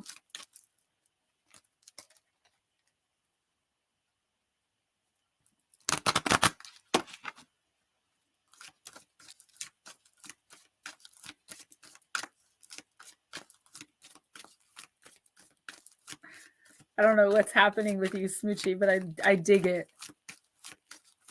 No, it's okay. I actually appreciate that you were thinking of me involving both Steve and Spaced Out Radio, because they're both great. And, you know, been there, done that. It was spectacular. It was great for my career. It was a great time in my life and a great experience. And I owe a lot of what I have today, where I'm at. Well, I owe a little bit to each one of them. And no worries. It's all good. Nothing but love on Gemma Jade Paranormal. I accept nothing less. Nice. Oh my God, Dave. Such a sweetheart. He's such a nice guy, like a genuinely pure soul. Jilly, tangibility. Make your dreams real.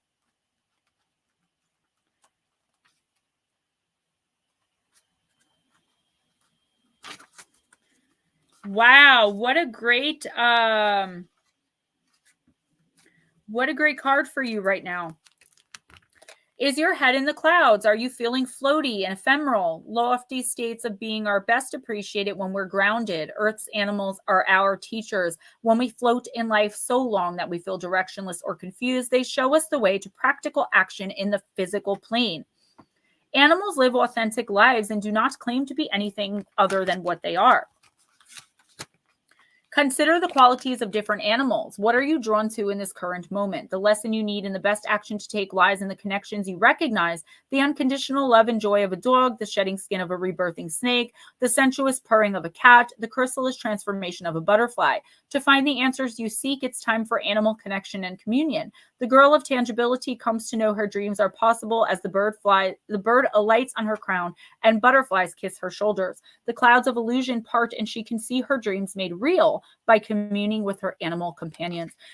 This, I feel like, is exactly what it sounds like, honey. This is you finally getting to a place in your life where you believe in yourself enough, or someone else believes in you enough that you're taking those steps to make lifelong dreams become a reality.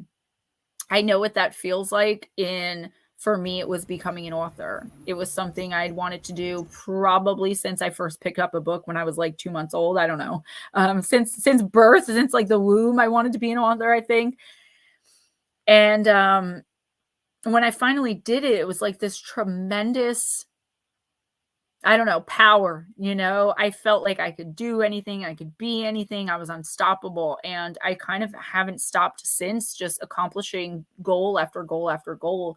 Jilly, I feel like it's your time to shine now, whether it be that dream we were talking about or something else. I feel like just this process that you and I are going through right now is going to be enough to open up a whole new world of, I can do it.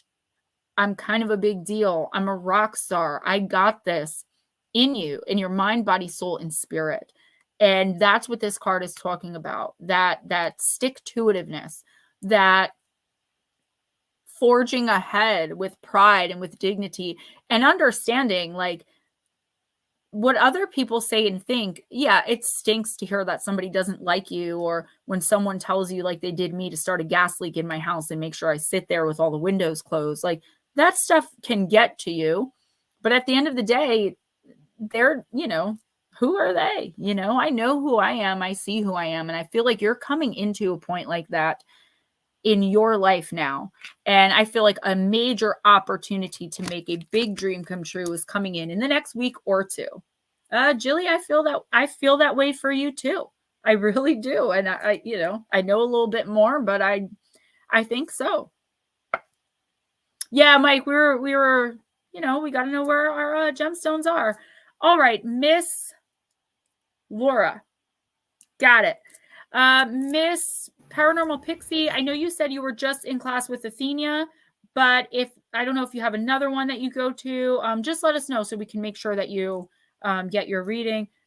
Be strong with who you are. Yeah, it's not always easy, guys. I've had some horrible things said about me publicly for all on my channel to see, but you know, I had to decide if that was enough to make me stop achieving and doing.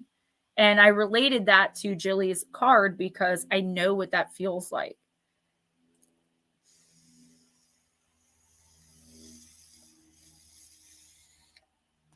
Laura, I am going to use the Myths and Mermaids Oracle for you. Different from the Oracle of the Mermaids, which I also have here somewhere. This is my favorite mermaid deck. Thanks for coming in, by the way. I always love seeing new gemstones in here, meeting new people. I do personal readings as well. You can always email me for more information on that. GemmaJadeParanormal@gmail.com. Thank you, Mike. I just feel good about myself. You know, even in the bad times, I still am 40 years old. Like, there comes a time where you just have to stop caring a little bit, at least, what other people think, say, feel, you know, and not that we want to purposely go out of our way to harm other people, but sometimes we harm people just by being who we are. And, you know, that's on them, not on us. So, Laura, you got number 4, Tiger Lily, Tiger Nautilus. But you did get it in the shadow position, which isn't always a bad thing. Shadow is reversed, so the upside down. With these cards, because the antithesis, meaning the reverse, is so short, I read both. So I also channel from your spirit team and pick up on your energy as you're in here and I connect with you. So I could end up reading something for you that is completely different from what this deck, this human being wrote in here. So just a little idea of what I do. I channel directly from spirit and from source. So the messages are different every single time, even though I do read from the book, just because. Oh, Tiger Lily, my goddess, my grace, a vision like you stops a soul in its place. Such queenly compassion, such posture and poise, lets me know in an instant you're unlike other boys. So supple, symmetrical, shapely, and smooth, such balance and ease in the way that you move. Your smile is of mercy, your manner of tact, your beauty's apparent in each tender act. What love and kind charity shines on your face. Oh, Tiger Lily, my goddess, my grace. A graceful young woman, bedecked by her bright tiger lilies, tenderly holds the shell of a tiger nautilus close to her bosom. Her choice of adornment is reflective of her feminine beauty and elegant style. Embrace your femininity. The feminine power is a radiance that shines from women and girls who are securely anchored within their bodies and souls, full of tenderness, love, beauty, and grace. The feminine power is soft yet strong. Now is the time to welcome this power. It is your right to be beautiful inside and out. Awaken the queen inside of you and let her blossom. Not a woman, not a problem. Well, you are, so I don't mean to gender you. So, okay. This card, the antithesis is own your masculine side. It's the time to take control, be assertive, take risks toward your ambitions. You have the courage and strength to do what you have always wanted, and now's the time to do it. And I feel more of that. So I feel like someone is, Laura, and I always tell everybody, if you don't know what I'm talking about, you will in the next week or two. Okay.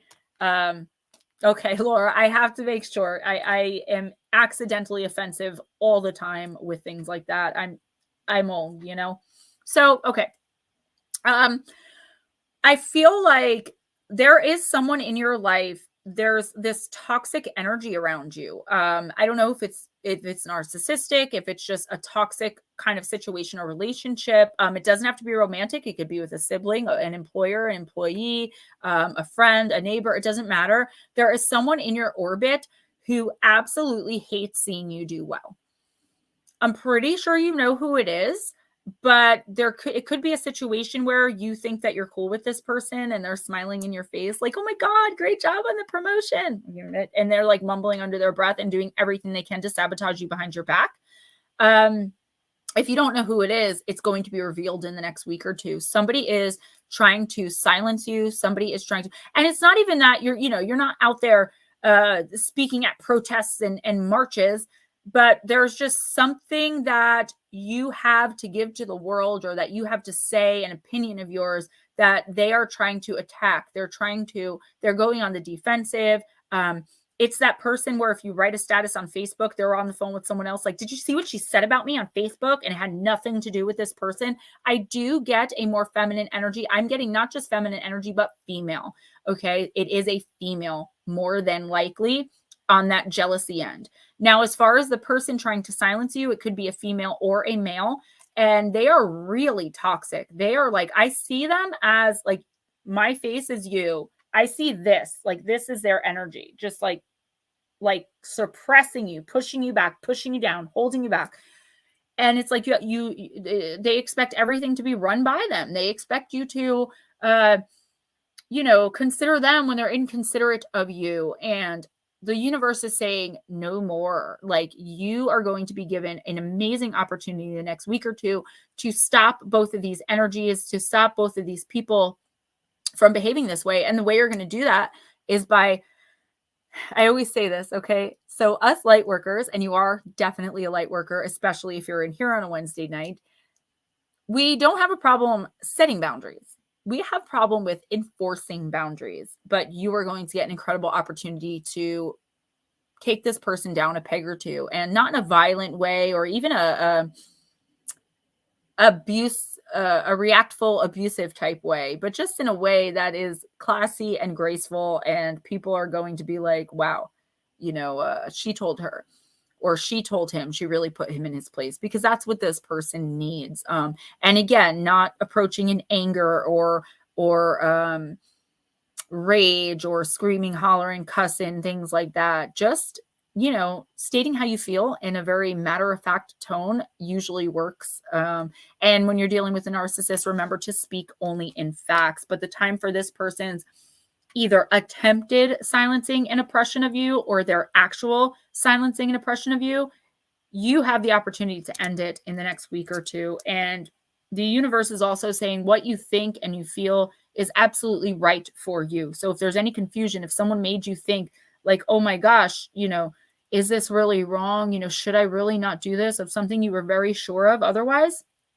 The universe, your spirit team is saying, yes, you're right. Continue on, light worker.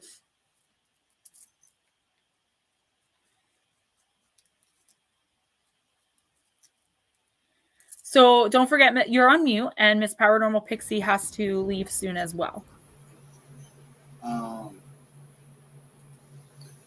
I was going to do Sandra, but she's leaving. She's going to go see an April Ryan cover band. Ooh. So go ahead. Is it Stella that? Arnolfo, if you're still here, honey, let me know. I need her to email me so I can give her July reading. I know. Email me, Arnolfo, please. Okay, well, while we wait, we'll go ahead and do Nick. All right. So, and then Lara, like I said, has to be soon as well. Guys, next. Just a heads up, don't forget, PayPal and Cash App is how I get paid. It's how I buy decks. It's how I make money. It's how I support myself. Just a friendly reminder. Made my bra. Gnome Drew, I love it. Gnome Drew. You are totally Gnome Drew. Yes, Netter, you are still here. Lovely. Ooh, Laura, great.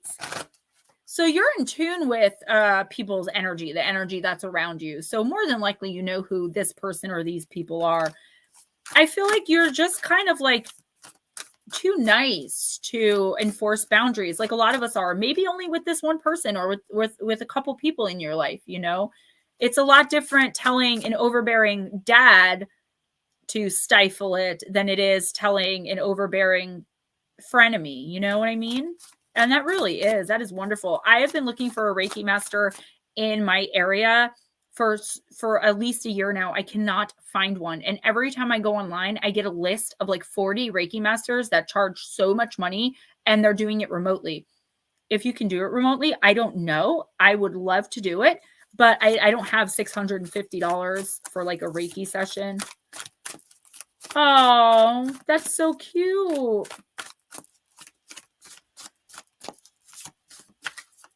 All right.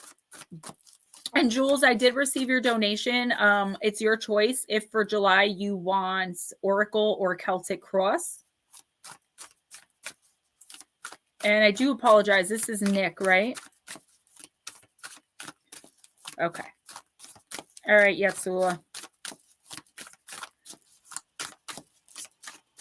Nick, are you still firemanning?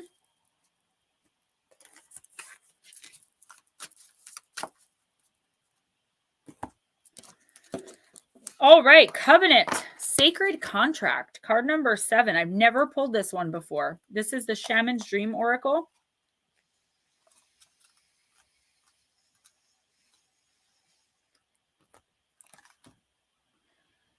Oh. Yeah, New Englander Rodeo is crazy. And it's like, I need it so desperately, but I don't have that kind of money. Not yet, anyway. Okay, cool. I just wanted to make sure because, you know, your money, your choice. And I know you were my guinea pig for the Celtic Cross. And I'm so glad that you want another one because that means it came out great because that's what I normally do for myself. If I don't feel like pulling Oracle or can't choose a deck because I have 200 now or like 180, I go for the Celtic Cross. All right. Nick, Covenant, Commitment, Sacred Contract, the Greater Good. So this is what, our 5th or 6th card for the Greater Good. You are being invited now by the universe to enter into a sacred contract. The Covenant card may also be a call to recognize that an ancient agreement you made with Spirit needs to be renewed or canceled and torn up. Is an opportunity showing up right now that's full of promise, but you're unable to sign and seal the deal and commit to it. The reason is that it needs to be elevated to a sacred covenant.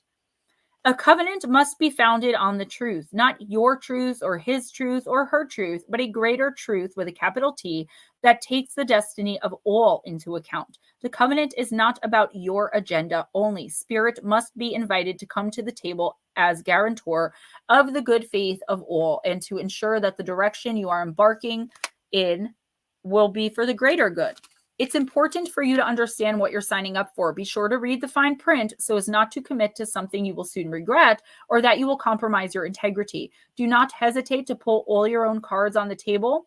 Put all your own cards on the table so that your motives and desires are transparent and nothing is left in darkness. When shadow elements remain hidden, the covenant breaks down and becomes a contract with an unspoken dark side that's inevitably fulfilled. So there are a few things here, Nick. There are a few things here. Gotta love Jules. That's my girl.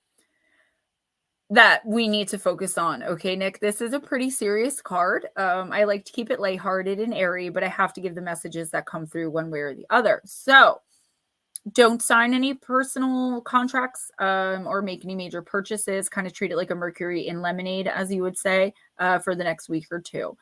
Also, someone is kind of selling you a bill of goods here, and I know you. You're a sucker for a pretty face, so you may be tempted to fall for this, whatever it is.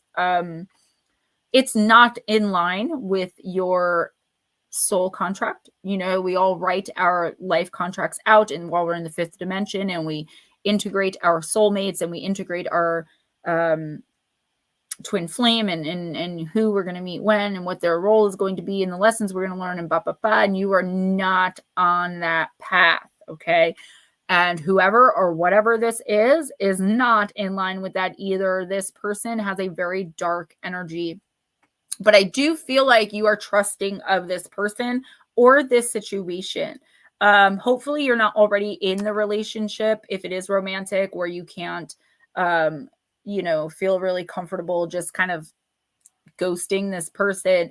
I would say reevaluate all of your relationships, friendships, even like work deals, work contracts. There's something here that's pretty dark. Like somebody is going out of their way to the thought in my head, and this is just an example. It probably is not what's happening, so don't freak out. But it's like an ex that didn't end well with. Has like her friend that you don't know looking you up on Facebook, flirting with you, dating you just to screw you over in the long run. It's something like that. Like this is like serious revenge being aimed at you. You're being targeted. So keep your eyes open for that. I would say like don't even entertain the thought of like dating or getting to know someone intimately in the next week or two. Okay. See how it plays out. See what type of person this person really is. And if it's not romantic and it's not intimate, if someone, you're buying a house from someone, just give it a week or two. See what this person's really all about. Okay. Before you accept any opportunities. Menial scientist, what is up? Yeah, Eris, I feel the same way. Like I must have been on a good one when I wrote mine for reals. Okay, ready? Mr. C. Who's next? Mr. C.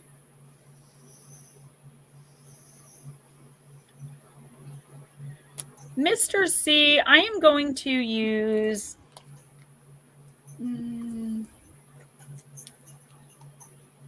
let's go with Della and Wait.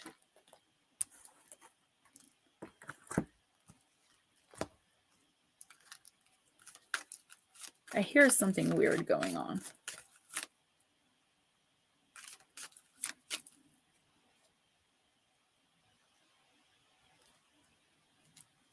Every week. It's like all the uninviteds come in while I'm channeling.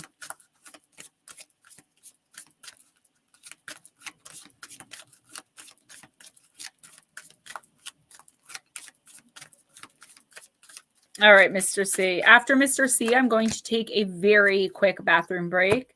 You got Mary Poppins, card number 25.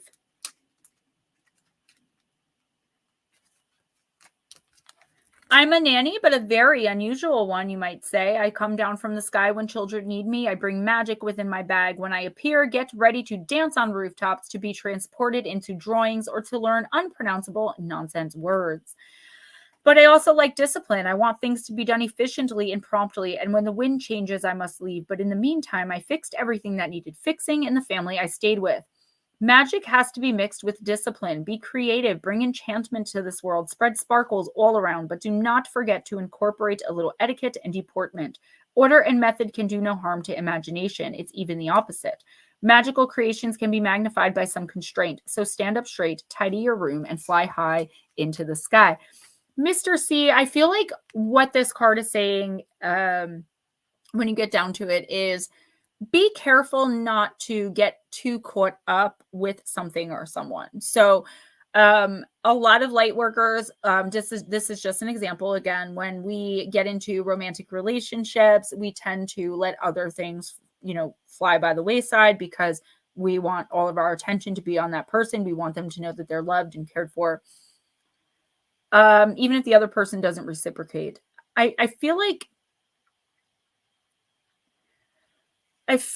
like you really want to, and if you don't now, you will within the next 2 weeks. There is something happening that you just want to have fun. Like you just want to let loose a little bit, even if having fun for you, like having fun for me would be getting to spend an entire day binge watching my favorite shows and not having to get up and do anything, and whatever that looks like for you.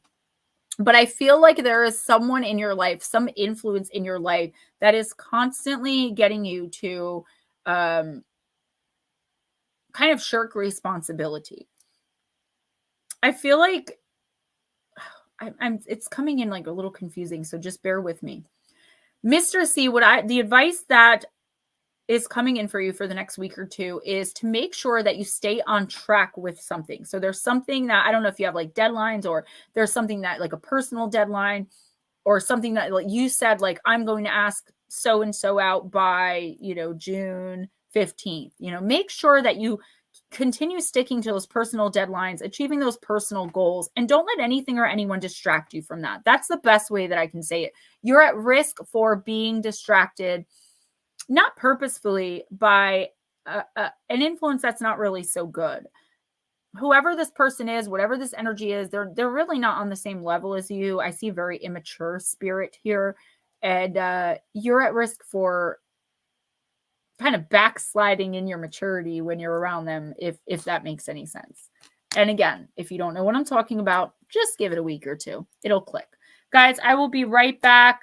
Ghost Dragons, please entertain the masses. $5. Put it on my tab. Tonight. I am here. I don't know what. No, I'm kidding. So what's up? I'm finally getting my room back, slowly but surely. All I need to do is get some curtains. That's why I didn't dress up tonight. I've been go, go, go. Trying to get everything done. We got a meeting tomorrow with a couple people about some stuff that got broken and missing. That's going to be real interesting. And then hopefully things will start chilling out. Hello, Salvador. Yeah, you were first. Actually, I was first, but I disappear after a while. What about the fish tank? That's my toad tank. It's there. I just turned the light off. The fish, they died during the fire. I have one left. He's in there somewhere. Gemma named him Franklin. I have no idea why, but because I never named my fish. But she named him Franklin. He's still alive and well. He hides. I think the fire kind of freaked him out. But everything is slowly getting back together. Still a few issues we need to take care of. I hope it doesn't get too crazy, but I think it'll be okay. I hope. Gotta have a little faith. And Salvador, yeah, I'll sneak you in, bud, because I know you were literally first. Let me knock off a couple people here. If you're going to be around a while, we'll get you fitted in. Got you written down. And we're going to do Pixie after she comes back.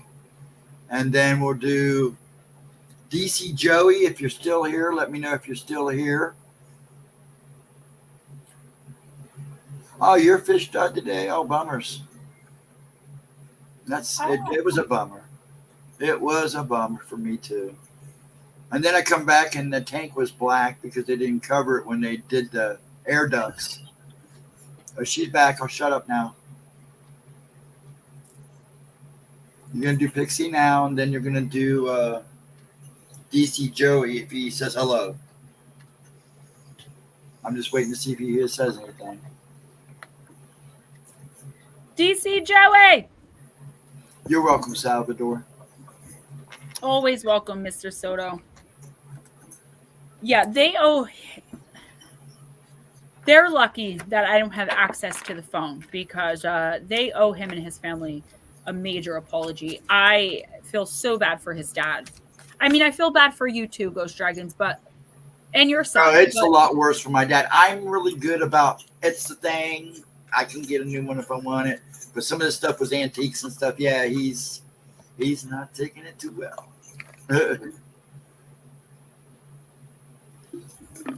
Yeah, he said I need a woman in my house to beat up these guys. He is so adorable. I love your dad. You know, his birthday's Saturday. Turns that big 90 Saturday. He's a Cancer. That's Gemini. We're still in Gemini? What's the day? Oh, it's only the 14th. Yeah, he's a Gemini. I am surprised I get along so well with him. Hi, Salvador. Yeah, you know, Lara, I feel like it angers me when people take advantage of others. Oh, I'm not happy, but I'm a little more chilled about it until the time is just right. Okay, so Miss Pixie, you got ancient, ancestry, Egypt, and magical inheritance. Wow. Right? Happy birthday, Pops. This ancient priestess sits amidst the bones of the past. She is the keeper of the secrets of the ancestors, and she raises the ancient vessel from which she will drink the blood and consume again the knowledge of the past. For this, you do too. You turn to the blood knowledge you have within you over and over to guide you, heal you, give you strength in times of sorrow. Even we, who are so often uncertain of how it is we can walk in the world, wonder as we study more and more of human history, how did we begin? So it is for you too at this time. How did I begin, you wonder? Where are my forebears from? What part does my history play in my present? What part does the history of the ancestors play in my present? And how will my past shape my future? This card will often come up for humans who are adjusting to new information about members of their family, their heritage.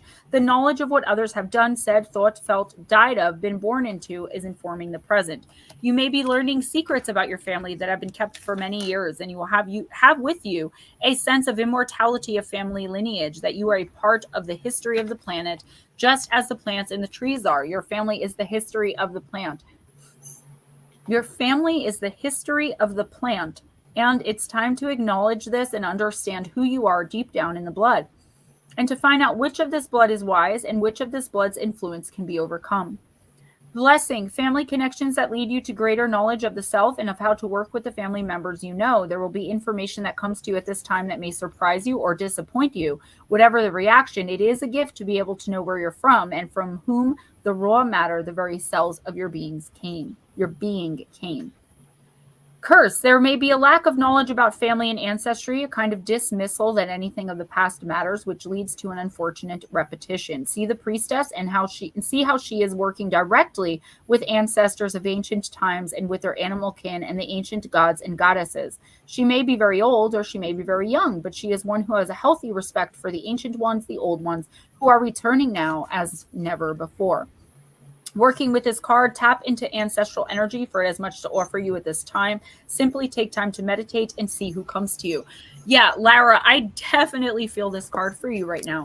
Whatever it is that you're going through, okay? You have, I mean, we all have our ancestors with us. We can call on them at any time. But as soon as I pulled this card, you have a gorgeous female ancestor here, waiting for you to reach out. There's something that you may find out about someone in your family who's living, or someone that you were close to who's passed, that may make you feel weird. You know, like, how did I not know that about them? And we were so close, you know. Kind of let that go and understand that things are revealed to us as needed when it comes to the ancestors. But there is at least one here. And I'm talking like medieval era type, like really old, ancient, far back, waiting for you to reach out and acknowledge. So if I were you and I got this message, I would go into the deepest meditation I can go into, which for me is not very deep, and call on all of your ancestors. And just like the card said, see who comes through, see what information they give you. Because I think also with the classes you're taking, how you're coming into your gifts, your abilities, and working so hard to really form that spiritual connection and get your abilities to be, you know, top notch. there's some help that's needed and an answer to a question about yourself will be gained through this interaction. But you have to reach out. They can't just come in for whatever reason. Like this ancestor is not going to come in a dream. She's very hello AUFOC. Welcome. She's very strong and like dignified. Like she is not going to go out of her way. But there's something that is upsetting her that's happening in your life right now. So reach out. Who's next? Okay. You didn't do New England, did you? I did not do my netter. He's next. All right. Then New England. Joey. Then Crowley, if he's still here. New England Dirt Roadie. I'm also going to use the Shaman's Dream for you. Crowley didn't want a card. Okay. DC Joey still here? Yes. You're so welcome. Yes, Yeah, please. he's here. Oh, okay. Yeah, I accidentally skipped New England, DC, so I'm going to make him before you, and then you're right after New England. No, I was talking to AUFOC. I don't want to say it because it sounds like a curse word. Sounds like Say it real fast. Say it real fast. Offuk. Off fudge. Happy birthday, first Ghost Dragon. They do all look like Ghost Dragon, but at different age. Like if you were to make him older, it would be Pop. If you were to make him older, I look like my mom. Actually, it would be put Giles. my mom's picture next to me. I don't know what your mom looks like, but I'll show you a picture. Yeah, everyone told me my whole life growing up that I looked like my mom. I have her dark hair, her dark eyes. I think you look like your dad. My dad is 100% Irish, blonde hair, blue eyes. But if you really look at me, I do have my mom's features, like the Native American blood. But my smile, the shape of my face, I look a lot more like my dad. Just most people don't know that because they don't know what my dad looks like. True. And my dad doesn't even look like himself because of the addiction. So, but if you see pictures of my dad from like my age, I think I do more resemble him. And I noticed even like with my kids, none of them look like me. My daughter does. But my sons really, Logan looks like me. The other three do not look like me, but they have my smile. And we all have the same 2 birthmarks on the left side of our face. All of us. My oldest brother, Tim, he looks like my grandpa Davis, my dad's dad. He looks like him to the max, but he had a birthmark under his eye. And it looked like somebody punched him. So all through high school, everybody would like act like they punched him. They go around and go, look what I did. I have this whole giant thing of polio ricotta because I love it. I could eat it by the spoonful. So I'm making homemade meatballs tomorrow with pasta, and I'm going to eat it. I'll be over. Oh, okay. Netter. This is very interesting. Wow, that is crazy. DC Joey, I never meet anyone who's Cherokee and Irish like I am. Never. I've never met anyone who is both like I am. That's so crazy. All right, Netter, you got a tidy house, clarity and organization. And again, very interesting. Guys, I would invite you all. I really would.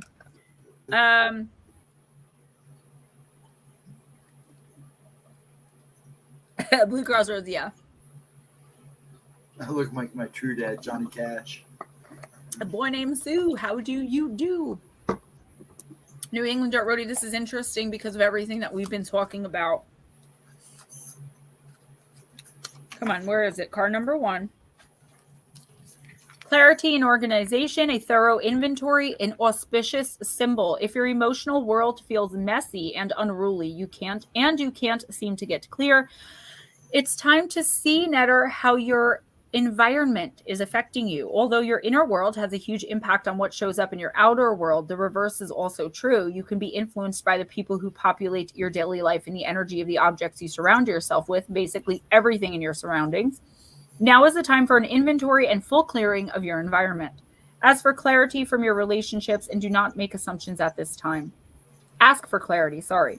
Clear and unambiguous communication is key. You may choose to let go of some people from your life when this shows up. This is a good thing. Otherwise, you might stay in these relationships too long out of a sense of obligation and social courtesy, when in truth, there's nothing holding you together. Be impeccable with your word, say what you mean, and be willing to make whatever changes are necessary to clean up your side of the street. If you know you're doing the right thing, it doesn't matter who has an opinion or what it is. That said, right now, once you're sure your proverbial house is a tidy one, there's a release of energy to begin new things, to enjoy life, and to know with certainty you are on the right path. Netter, yeah, I feel like, honestly, there's a couple things, but I feel honestly like a lot of this is literal, like your actual house. I feel like you should accept the new place. I felt that way immediately upon talking to you about it, but this card just says it. Get in there, stage the new place, and move on. The people upstairs from you are extremely lower vibrational, and you know that because of the effect that the guy had on you just by looking at him. That's because your senses are clear now. We cleared your attachments and all the negative stuff around you. But the issue is, if you continue to live the way that you're living with like the agitation upstairs and the panic attacks, it's that space. It's like no matter what you do, there's bad residual there for you.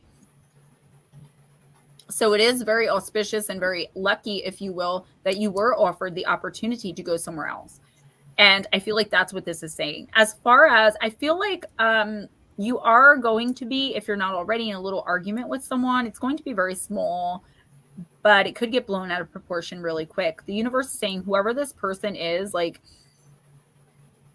whatever, like they don't matter anyway, and not in a mean way. It's just they're not involved in your chart. They're not involved in your path. So who cares what they think, say, or feel? It shouldn't have any effect on you. And I feel like it might. Like, I feel like your neighbors are going to, you know, maybe complain about you and you're not even doing anything wrong. And the universe is like, as long as you know you're not doing anything wrong, you're going to be perfectly fine, and screw them.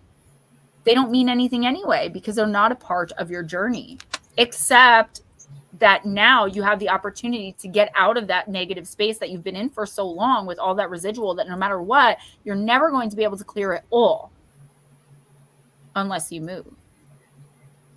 I got you. I got you.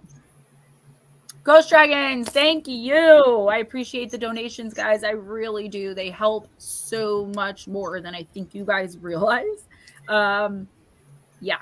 Divine Empathic, what's up, girl? Hope you're doing well. Okay, next is DC Joey.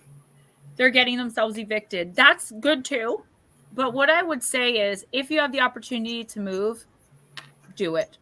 You know, I've been thinking that for a while. I was thinking about the big move you want to make, and I wasn't thinking on a smaller scale. But honestly, the card is saying it. Like, get into a new place, sage it, and move on, honey. You're going to do so much better that way. You're already doing tremendously better than when I first met you and we first started working together. And I am very proud of you. Why do you do that? You know I'm so modest, I can't. Somebody donates, you put it up there. I know, but that's me. Come on. DC Joey, expected. I am going to use the Divine Circus for you, honey. Jules wants to know how many more before it's her turn. 1,001 plus $5. Jules, let's see. Actually, you're not that far, Joey. 1, 2, 3. I thought that Liban Vibes was my friend Mark. That's so weird that you said that. Okay, all right. I'm sorry, guys. Give me a sec. I dropped a couple. Feeling like super stuffy, and it's all of a sudden. I'm a clown to you. I'm funny. That's why I love you guys. All right. No, I love this deck. Bon means good in French. I was just funny.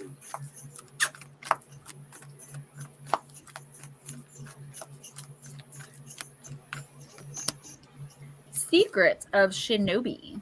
Ooh la la. Card number 11.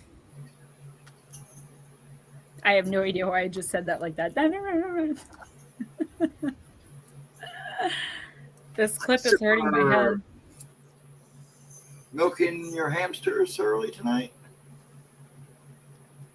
Jarvis, I didn't even see you. Welcome. Yeah, Smoochie, I was good until this stream. I think it's just there's a lot going on behind the camera, and I still have a little bit of stuff with my voice, and I'm going through a lot personally, emotionally, which brings my vibe down. And like I fell asleep during my opening. That's never happened before, but I'm so emotionally overwhelmed and like confused all the time lately that weird things are happening. Okay, DC Joey. With that being said, shh, can you keep a secret? It's time to play your cards close to your chest. Soon enough, you'll be ready to stand upon the mountaintop for all to see and hear. For now, let things unfold in the guarded privacy of your own inner world. When the time is right to be seen in the light, you'll know what is true and what to do. Until then, be patient, be private, be committed, and wait for the right time to shine. This ninja goddess brings you a message. Sometimes being less visible, less transparent, less quote unquote seen for a time is helpful. It doesn't mean being dishonest or deceptive, but it does mean keeping your intentions and your truths to yourself until you see the best way to attain your goals. In fact, the best way to attain your goals might be more of the iron fist and the velvet glove approach right now. You might find that the gentle persuasion works far better than direct confrontation, which can unintentionally inflame a situation and trigger defensive reactions to others instead of finding a way to bring resolution in others. If you've been frustrated that you're not breaking through into a more prominent position or not being seen as clearly as you'd like, don't worry. That will pass and you will be given your time to stand up and be seen at the right time. For now, at least, you can move more freely without obstruction, jealousy, competition, or sabotage if you keep your private affairs very private indeed. When it is time to show your hand, to reveal your intentions and speak more openly and publicly about what has been gestating, you'll know it. But for now, let things come together away from prying eyes. Just for now, it's time to keep your secret. I forgot to hand in my work today. Can you make a note so I remember to do that? It's okay. I know my boss is probably thinking like, hello, Gemma. All right, DC Joey. I feel like you are kind of working towards something. You are, and again, it could be something having to do with actual work or air quotes. I love them. Or it could have to do with like something in your relationship. I'm going to use this as an example only. You want to ask your significant other to marry you. This is not the right time. This is not the right time for you to like ask for a promotion. This is not the right time for you to launch a business. I would say in the next week or two, something is going to unfold that's going to change you a little bit, like change whatever it is you're doing. Like I'm using this again as an example. I'm not saying that's what's happening. You want to ask your significant other to marry you, but in the next week or two, you're going to find out he or she is cheating. Something like that. You want to launch your business and you find out in the next week or two that someone else already had the same idea. It's not original. You have to go back to the drawing board. And whatever this is, it's not like it's, it's going to be totally, what do you call, like, it's not going to be like totally detrimental to your life or anything. I mean, it's going to be a pain in the butt, but it's not going to be anything that's not going to be easily fixable. Another message I'm getting on this is that keep your ideas to yourself, because there is someone around that's like looking for ideas. Someone's going to steal your idea. Someone's going to rain on your parade. I'm seeing someone being like, oh, that's a terrible idea. Here's all the reasons it won't work. And then in the next week or two, they go through and give someone your idea or act on your idea. So keep your feelings and your emotions to yourself. I'm not saying keep them bottled up, but try to say as little as possible for the next week or two, because something is about to unfold in your life that's going to make you have to really rethink what you're doing in one specific area. This isn't effective to your whole life, which is weird that I would see that, because normally I don't see that. I see more general, but this is one area of your life that you're about to make a major decision or put a major decision into practice. Don't do it yet because it's not going to work. Yeah, I used to smoochie, but the doctor said no more than 4 days. Sorry, I have this giant bag and I'm looking for blue ones and I can't find any. Oh, here they are. That's not one I sent you, is it? I just found it. You know, I am going nuts. They put out, I walked by and a guy had a box of the all red ranchers. He goes, I go, can I get some of those now? And he goes, no, you got to wait till I put them on the shelf. So I got distracted and I went back and they were gone. They go fast. I was going to tell him I'll take the case. If I had the money, I would have. These are great. I love my Sour Patch Kids. I'm going to get like the red, white, and blue ones because they have a lot of blue. How'd you enjoy the gummies? What gummies? Lifesaver gummies. Oh, they're good. I ate that whole pack in like 5 minutes. I did. They were so delicious. I had to eat them before RJ saw them. Oh, I actually sent them for RJ, but I didn't say that. That's like the cookies. I tell you to hide the cookies too. Okay. We did the smoochie. Mike, don't do that. Why haven't you gotten that tooth fixed? Yeah, really. You need to get it fixed, dude. It can make you very sick, dude. Honey, you don't want that. It affects you physically all over your body. It affects you mentally when whatever that is starts like affecting your brain. It will affect you spiritually. Oh, I love Pennywise. I'm thinking. I didn't know if you heard me.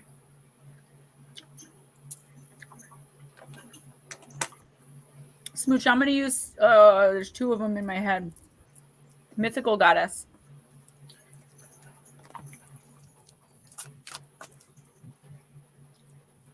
Two more, you say? Okay, don't mind if I do.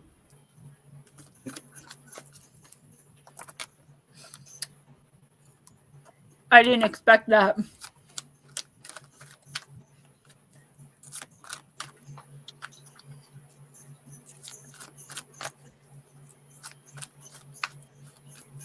Oh, you're still waiting for the swelling to go down. That's on the rocks and in the soil. Please answer if you're still here, please. I've been using the 310 nutrition shakes. I drink them in the morning for breakfast. And they usually cover my breakfast and lunch. And sometimes if I don't cook, they'll go out to dinner and like, I'm just here and don't know that they're even going to eat. So I'll have another shake. All right, I guess that's your card. Ooh, Athena, the Chariot. Big Cancer energy. Smoochie.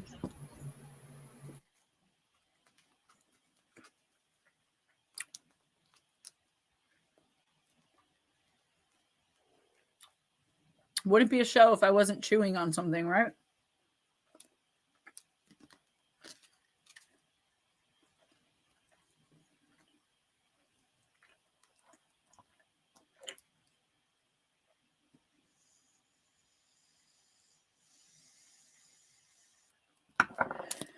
Smoochie, Athena, Greek warrior goddess, breathed the soul into humans and provided fire, the life-giving olive tree, goldsmithing, and tools to bridle the power of oxen and horses.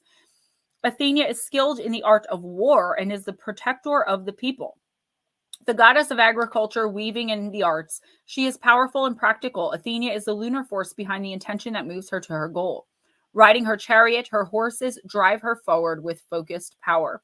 Athena exemplifies what can be done with your artistic, creative skills when you follow her lead and drive your chariot to your goals. She is the ultimate balance of action and receptivity, of reaching success through power, strength, and endurance. Athena is perfect timing, embodying the principles of change and movement. Athena's powerful example of stamina and focus aids you in finding your rhythm to achieve victory in your life. Keeping your quote-unquote eye on the prize, no distractions, can come between you and your target. Follow Athena's war cry, Smoochie. Be willing to fight the battles that are necessary and find in yourself the endurance to ride catalytic change and triumph over all obstacles. This is interesting. You pulled the Chariot card. I don't know why that just scared me. A card fell into my lap and I jumped. Maybe because I didn't touch it. So these are my last two for a few minutes. Don't worry. I'm going to hate myself for this whenever you watch this. There you go. So in the original Chariot card of the tarot,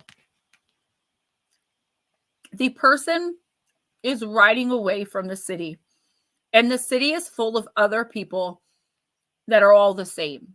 Okay, that's the meaning behind the Chariot card in the tarot, and that's what this card is. She's forging her own path. She's marching to the beat of her own drum, which we all know, my darling Smoochie, you definitely do.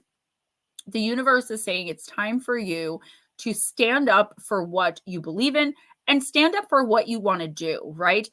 It's not the time, like Secret of Shinobi, for keeping quiet, and this doesn't mean be obnoxious and, reckless, but it does mean, you see the brown and lighter brown, which would be black and white, the yin and the yang of the horses. It's finding that balance between knowing you're right and yet still not pushing what you think on other people. And I'm not saying you do that this is just the message that's coming in. I feel like you're very passionate right now about something or someone, and I feel like you're kind of forging ahead on your destiny, and you don't understand why certain others aren't kind of along for the ride, like why they're not even that they're opposing you, that they're just not following your lead. Even people that maybe used to.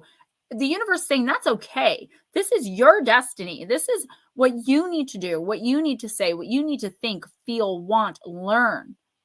And I do feel like you're like, I keep hearing, it's so weird when I have to say things like this, but yearning for knowledge right now about something or several somethings.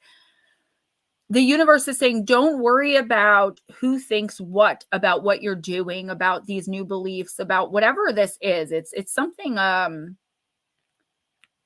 baby UFO, I'm so sorry. It's something like I keep hearing weird, strange, but those aren't bad words in this stream. So keep pushing on. Don't let anyone talk you out of doing something that you know you want to do or that you were meant to do. I don't think you ever would, but that card had to have come up for a reason.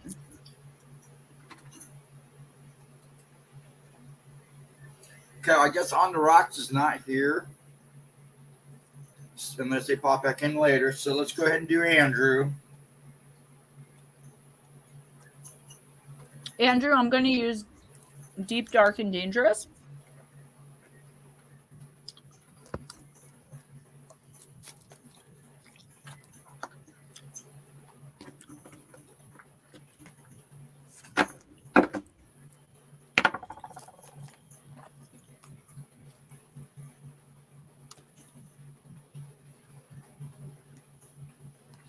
That's what I was thinking too, antibiotics. If this was 6 years ago, I'd have you covered.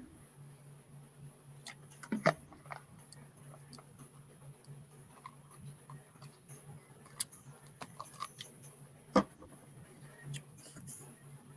right, Andrew, let's do this. Deep, dark, and dangerous. Like Ghost Dragon. Only if you knew. Only if you knew.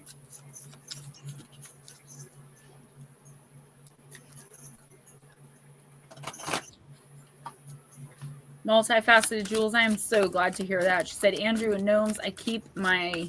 Oh, she's gone. I keep my hands busy, my heart loving, my mind open, and my soul flying as best I can. Yep. Well, go get it done then. We're like all on top of him. Oh. I didn't even mean to put that up there accidentally. How synchronistic.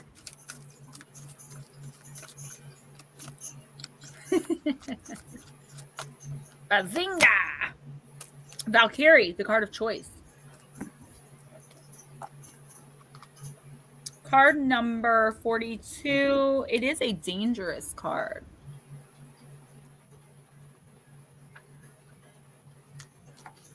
I like when we pull ones we don't always pull. That's why I have so many different decks out tonight.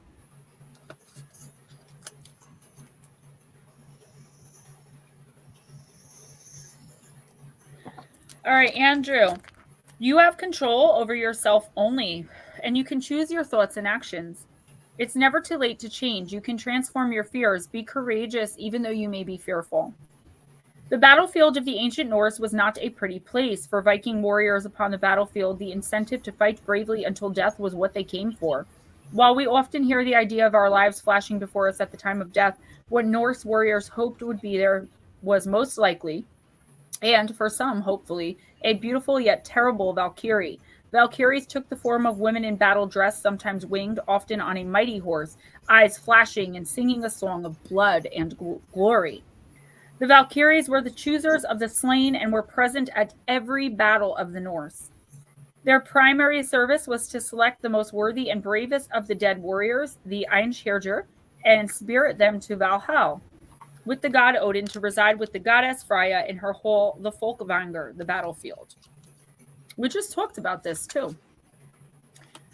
There, the Valkyries would joyfully serve the Einherjar mead until their final battle, Ragnarok, alongside the gods. We all know what Ragnarok is. I mean, duh. While there was the idea that the Valkyries were beautiful and incandescent in appearance, the older descriptions referred to them as Odin's ravens, dark black in clothing, screaming wildly and dripping in blood. Later, they became much more beautiful and benevolent, still powerful, yet almost a kind of reward for supreme bravery in dying for tribe. The choice of dying for others, of not running away, of protecting a colleague, or of choosing courage, even though they may have been full of fear, is the power of Valkyries rewarded. The power the Valkyries rewarded. They're urging to exhibit courage in the way we enact our lives and to release ourselves from the heavy bonds of regret are powerful lessons to learn. Your plant companion is Arctic thyme, and your crystal companion is the July birthstone, the ruby. Unfortunately, I do not have any ruby.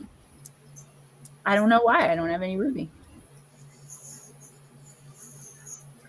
I know a kid named Ruby. I can send him over.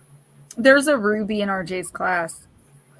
I know. I think she's the only girl he's not inviting to his party.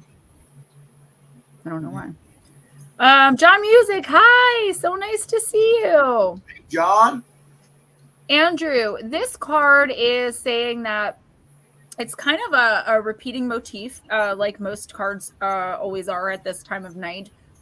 It's like there's something here that you really want to say, but you don't want to be offensive. You don't want to come off as aggressive. The universe is saying, do and say what you mean, and mean and say, mean what you say and do, right? Vera Ray, hi! So I don't know what the situation is here, but in the next week or two, it's like you're going to have to make a decision. Like, do you want to confront someone about this? And you guys should know by now, but I'm going to repeat it, and I'm going to repeat it every single time. When I say confront, I do not mean to get confrontational and to get angry and to, really pound on someone. I mean, confront with kindness and love and let them know how you're really feeling. I feel like there will be some type of way that you're feeling or that you already are. You may not know what this is yet. And it's like you're going to immediately, because that's what you've been trained to do, just be quiet and walk away. But it's like, not this time. The universe is saying, stand up for yourself, do the brave thing, do the right thing. And don't let societal norms or what you've been conditioned to believe stop you, because whatever this is, it's going to be very impactful on your life and on other people's. That's kind of a huge message, but oh, it's so annoying to be so stuffy. I finally have to take something. It's driving me nuts. I think my munchkin's home. Give me my green ones. I think I'm out of blue ones, but. Aw. Oh, no. Found one. Who's next? I can hear the comments already. Oh, like I came here to watch her eat candy and smoke a vape. Do better. Life's a second slowly at each spare. There were small moments of false hopes in an ever blackening universe. And yes, she's going to ramble, so just shut up. Who's next? And Mr. Owl says hello. He says, when you walk backwards, you look forward. Mr. Owl? Yes. That's yeah, how many licks does it take to get to a Tootsie Roll pot? I said, I don't know. I bite mine. 3. I don't see a Mr. Owl in here. I'm joking. Oh, Mr. Owl. I thought you meant Al. A-L. Oh, no. I was like, menial scientist? I meant Owl. Mr. Owl. Oh, right. Yeah, and I'm using the wild woman. Yeah, I hate dentists too. When he pulled that tooth, I was so mad because he's like, I can recommend you to a specialist. I was laying on the floor with my face on the ground. Like, I could not take it anymore. And the tooth was so, like, cavitized, I guess you can call it. He couldn't save it. So he's like, I could recommend you to a specialist. They're probably going to take about a week to give you an appointment. I was like, and I cursed. I was like, effing pull it now. Like, I was so much in pain. He's like, okay. And he numbed me up. But because of my medication, it takes a lot more than what they're willing to give. And it took him like, I kept going like this, trying to smack him while he was, because it hurt so bad. But once it was out, what a relief. Slow motion. Well, thank you. Motion. You guys are so sweet. Good, because I'm feeling kind of wild. Yes, me too.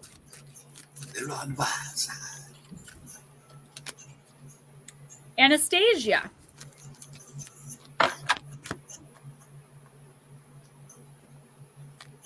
Card number 13, and it is the card of self-discovery. What is one step you can take today that'll begin to lead you back to your true self, Aunt Edna? Nothing is more important than knowing thyself. If you have been feeling estranged from yourself lately, whether this has been internally triggered by past memories and experiences or triggered by external factors such as a tumultuous relationship or career change, it's time to journey back to who you truly are. Even though the true story of Imperial Russia's Grand Duchess Anastasia Nikolaevna Romanova, sorry guys, is tragic. For over a century, the world has been mesmerized by the idea of Anastasia's escape and survival. Although forensic science has proved that the entire Romanov family was assassinated in 1918, the version of Anastasia Romanova's tale told in the animated film of 1997 and the subsequent musical still resonates.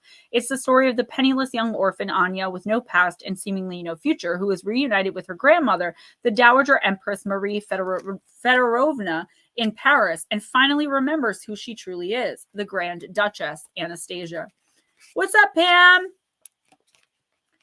Anastasia is not a traditional Imperial Russian name, but Greek, translating to resurrection. This meaning may have spurred rumors of the Grand Duchess's survival. While the human heart loves a happy ending, and the modern myth of Anastasia certainly gives us that, it is Anastasia's journey of self-discovery, her courageous and vulnerable journey to the past in order to find her future, that we must identify with. Physically, emotionally, mentally, and spiritually, we relate to the pain and confusion of not knowing who we really are, and the arduous journey we embark on to come home to our true self.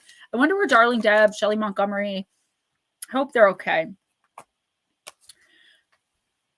Oh, I hate wasabi. When I order sushi, I'm always like, no ginger, no wasabi. Okay, thanks so much, bye. But yeah, probably would. I don't like things that are spicy. So, Anna, what this card is saying, I don't feel like you've strayed far from your true self, but I feel like someone or something recently or that's coming in has you questioning yourself, questioning your morals and your values and what you place importance on, the commitments that you've made in your life. And the universe is saying, like, it's okay to look into those things. It's okay to look on the past to try to learn from it. But don't let it be, and this is off card, but don't let it be because someone else is making you question. If you're going to question things, question them because you're looking to learn, to get closer to your spiritual path, to your contract, not because someone else is, what's the word I'm looking for? Questioning you, but like, it's more than that. Like, you're being inquisitive. No, it's not the same. It's like they're harshly questioning. There's a word for that. I don't know, but they're like, I see them like in your face about it, and they're really making you like wonder, like, wow, interrogating you. What? Interrogating? That's the same thing. Kind of like antagonistic interrogation, something like that. Like, and I feel like you're just like, why? Like, did I make the wrong decision there? Was I really the one in the wrong? The universe is saying, look at that. And if you were the one in the wrong, say you're sorry, but that doesn't mean you have to change your whole belief system because someone else feels slighted by something you did or said in the past. Leave the past where it belongs unless you're looking for answers for you to gain in your future. I hope that makes sense. That was a weird one. Hey, baby UFO. All right, baby. Baby UFO.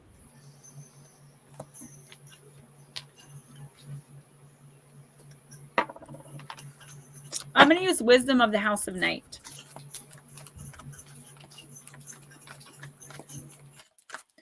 Yeah, they're like, it's not like they're mocking you, but it's, I hear them like, how could you even think that? Like, I thought that I knew you. You know what you did. I don't know. Like, it's this very like antagonistic, interrogating of you. And those are still not the words I'm looking for, and I feel like it's not even this person's aggression.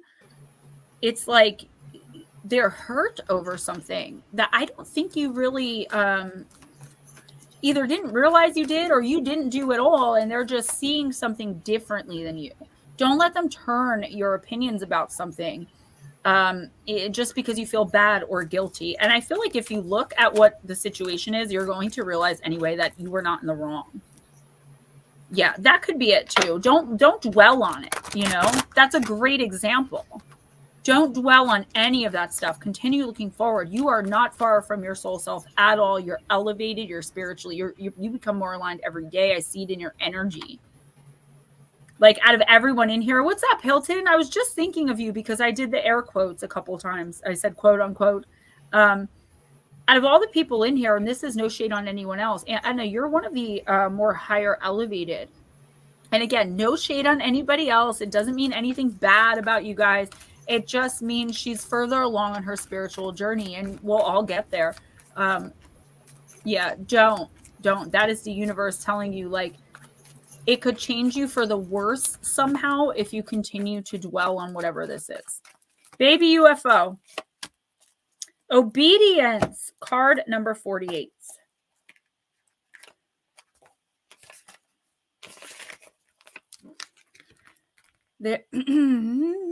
There are rules for everything. The sun rises and the moon sets, and they dance together in perfect steps. What rules are you considering when you ask your question? You'll be sorry if you're going to break a rule that's in place to protect you and to protect others. Even though you may not like authority right now, this is the time to obey what has already been set in motion. This is the time to learn the lay of the land and to follow the customs that keep things in order. Learn the steps of the dance before you attempt to change them to suit you. I do feel like, Baby UFO, you've run into, or you are about to run into, a little bit of conflict. I feel like you're going into a situation or going into a relationship, accepting an offer, something like, I see you walking into something. And you were told it was going to be one way or one thing, and it ends up being a totally different way, a totally different thing, and it's something that you're not really comfortable with. I feel like the universe is saying you were put in this uncomfortable situation to learn a big lesson. So don't right away dismiss or disregard who and or whatever this is, okay? I'm trying to think of an example. So your friend asks you if you'll help her paint her house. And when you get there, and this is a very dramatic example, but when you get there, she actually cooked dinner for you and she wants to confess her undying love, right? Don't run it for the door. right? Because of fear or anxiety or nervousness. Stay, see how it plays out, because this is something that is meant to happen in your life and it's meant to better you. I feel like the more in the next week or two, at least, baby UFO, the more awkward and uncomfortable you feel in a situation, the more you have to learn from it. Don't just walk away. Don't just dismiss. Don't disregard anything in the next week or two. Okay. Obviously, like, you're not going to rob banks. You know what I'm saying? But it's like your friend asks you if you'll drive them somewhere, and like it turns out you're the getaway driver. Of course, like, don't do that. But beyond that, I would say go with the flow. Okay, the awkwardness, the uncomfortability. I do feel a lot of I don't know if I should even say, because it's kind of personal. I feel a lot of stress and like sadness. I'm like tearing up, reading, like connecting with you. I don't know what this is, really. Why is okay? Please understand that whatever this is that you're going through, it is for your greater good. It was meant to happen the way that it did. All of these things that you're thinking and feeling, they're going to make you a more spiritually elevated person, a better quote unquote person, meaning a more spiritually aligned human being. And the lessons that you're going to learn from this pain, this suffering, this confusion, this kind of disconnect that you're having right now, it's going to be like, I smile, because once the lesson of it all hits you, it's going to hit you right between the eyes, and you're going to be like, oh my gosh, that's why all that had to happen. So I could meet this person, the love of my life, or so I could get this job and make $1 million a year, whatever your ultimate goal is. All of this pain, heartache, and suffering and confusion is part of it. Okay. It's part of how to get you where you need to be.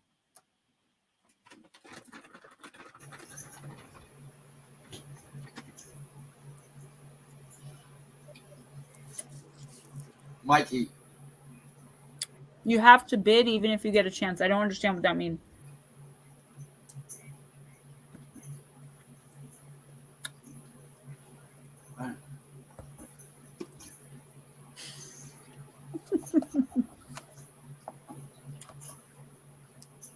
What? They took why? Yeah, right here. I got it. I see it, but why? Yeah, I was just gonna ask that. Yeah, they put those floating hearts on there, and it sucks because the streamer can't even see him. Yeah, I don't see any of that, guys. Yeah. Sorry. Mike was asking, what's the point? So you can have fun in chat. Mike, I'm using the Oracle of the Mermaids.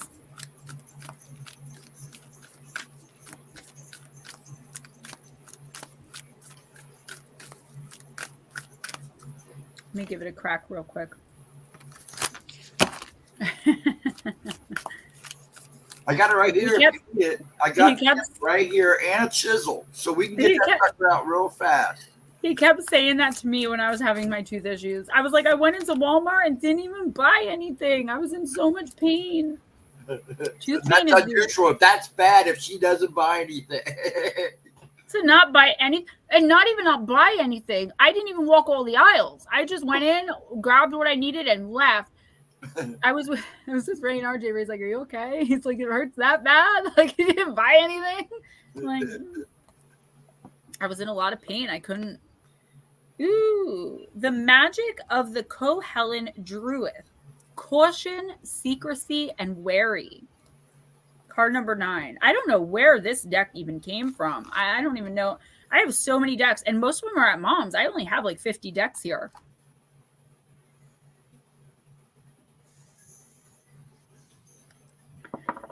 The mermaids sing, it is well known against those who have loved or lived amongst the sea maids that Ireland's unique mermaids are the Marrows. Not so many know we have a magical object that allows us to move between the land and the sea. This is the Cohelen Druid, a red cloak and a red cap.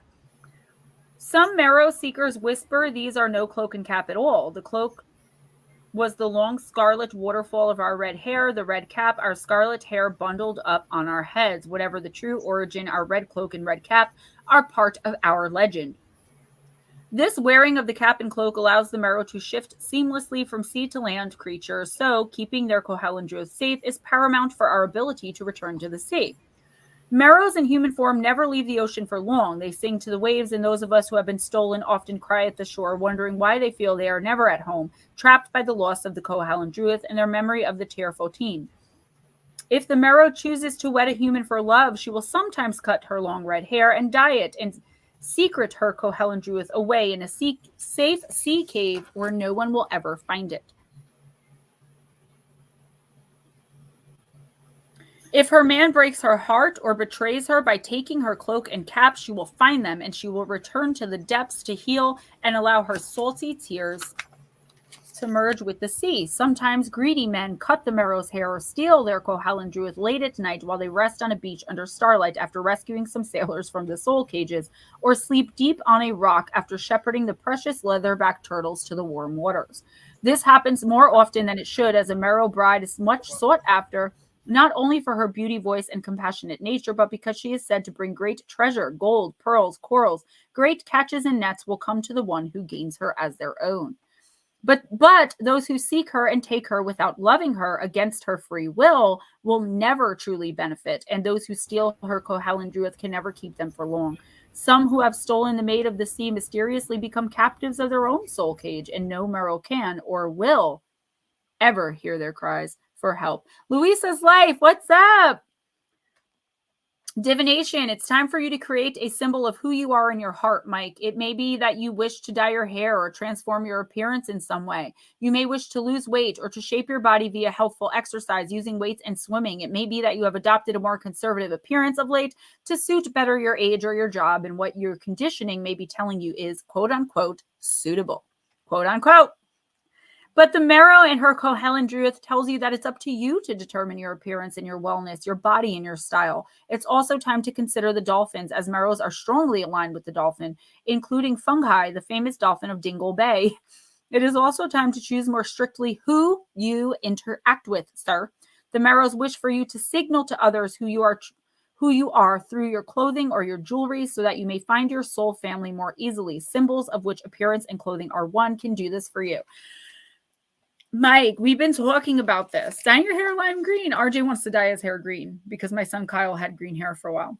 So listen, whatever it is you're thinking you need to change for someone else, okay? And it is for someone else. So whether it be cutting your hair because your boss says you should, or, losing weight. If you lost weight, you'd blow away in the wind. But for example, losing weight because your significant other is abusive about the weight you're at. We should not be changing any part of ourselves or who we are for other people. Even if it's like someone who's concerned with like you're being overweight and they're just trying to suggest ways to lose, it's none of their business and should not, even if it's of their concern. I don't want to say people shouldn't care. You're being pressured right now to either think or feel a certain way, to look a certain way, or to do something. The universe is saying no. You will find the people that you belong with. You will find the significant other you're supposed to have. You will find the job that's perfect for you, etc., etc. As soon as you start being yourself and stop wondering who you should be.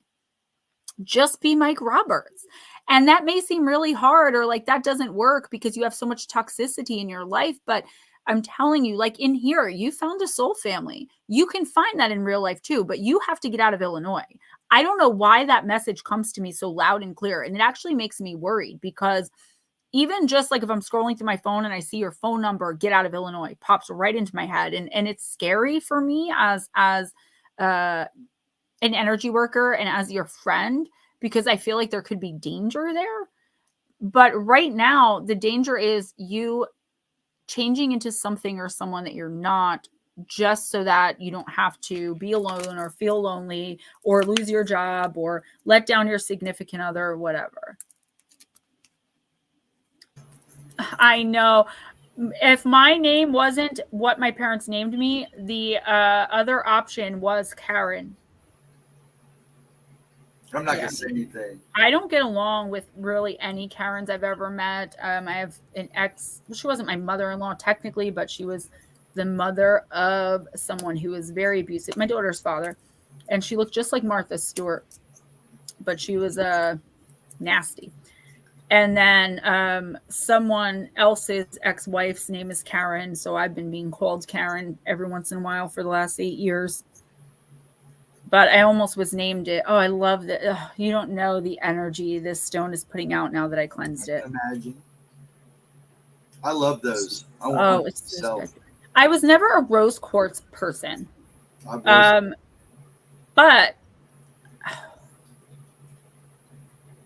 look at it. And I didn't realize rose quartz was also for self-love. You know what I'm saying? I thought it was to bring romantic love. And for me, I was just like, I don't need to be getting hit on anymore. I don't need it. But now, like the self-love, like putting it by my heart. Oh my God. Louisa's life. I absolutely love it. I wasn't sure if I was thinking of the same person and it changed or not. So that's why I didn't say anything, because I didn't want to say anything stupid. But yes, love it. Wonderful. Who's next? Jules.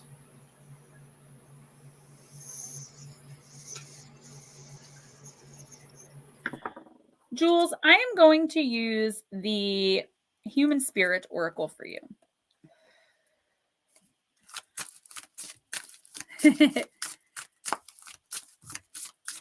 Yeah, slow motion. Believe it or not, I have that power over my kids too. And for, I hope he's not listening, but for my oldest boy, just got to shed a little tear. And I don't do it on purpose at all, but I did learn that he's a lot more mama's boy than everyone anticipated, and I love it. And my baby, of course, my little my kids are such sensitive souls. All of them are. But yeah, they're all mama's boys. Well, I wouldn't say Logan is. Logan and I do not speak yet, but we're getting there. But all my kids are my boys are mama's boys, faux show. And they know the look. They know.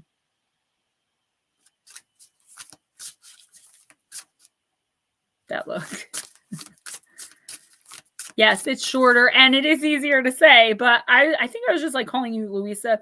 I don't like to shorten people's names on here. And just know too, if you guys didn't hear me say, I am changing the name of this channel from Gemma Jade to Gemma Jade Paranormal. All right, Mike, love ya.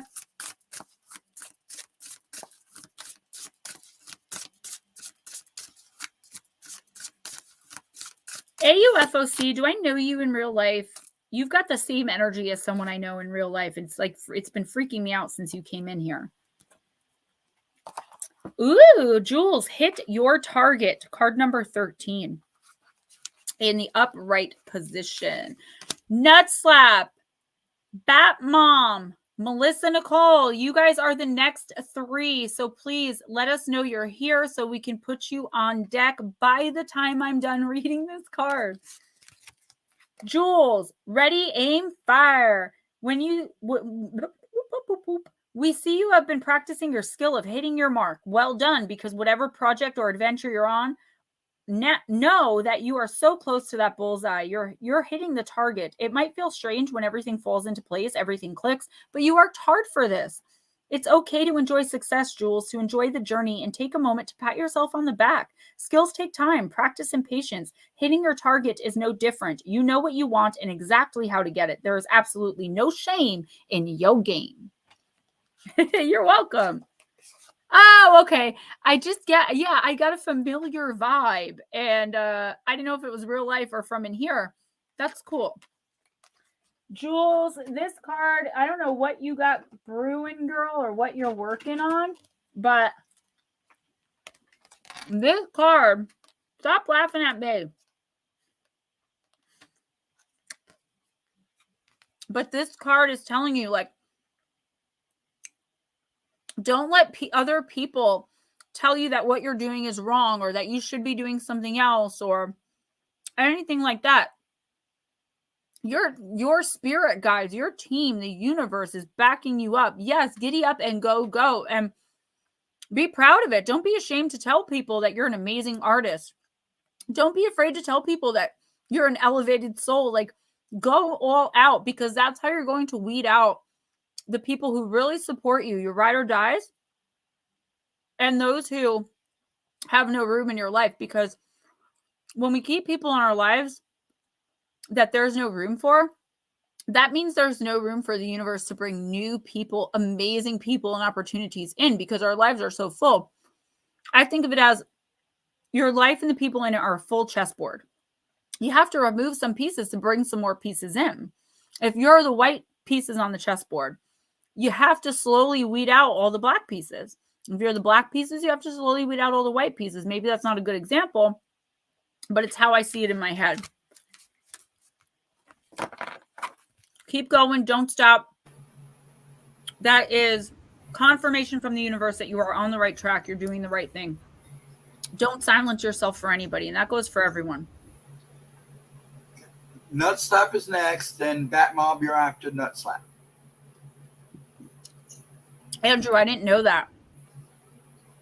It's just not a crystal I was ever really attracted to until about 8 months ago. I started looking into it. And I've had this for about a week now, a little less than a week. And it's been significantly helping me through a really tough time that I'm having. I've been very low. I'm only human. I'm not always here. I can be myself. So I am always giddy and happy and upbeat. But it's not always the case. It's not always the case for anybody. Miss Lara. Sorry, I'm eating Sour Patch Kids. Nut slap, I got you. Just hold on one second. So, Miss Lara, I wanted to know, do you want to do the Paranormal Pixie Hour tomorrow? Because we were supposed to do the Chillax and Chat last week, but my voice was not going to make it. Multifaceted Jules, that is a lofty ambition, but it is doable, girl, because I want to dedicate my life and my career to helping others.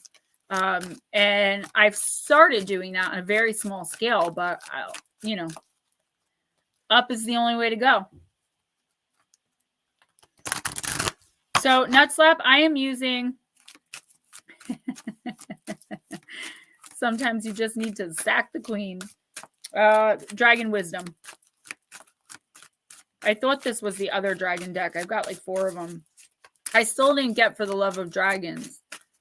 Or Dragons in general. I think it's For the Love of Dragons. Yeah, that would be cool. I would like to do that. But it's really up to you. Tomorrow would actually be your night. With the way the schedule goes. So doesn't matter to me. We can do Chillax and Chat next week. One or the other, whatever you're comfortable with, it's not going to like negatively affect me. I can do Chillax and Chat, or I can do more work. I cannot forget to send my work in. I can't believe I forgot. I got it written down. Don't worry. My gosh. Thank you. It's right here. All right. Nut slap. You got Shadows. This is a pretty awesome card.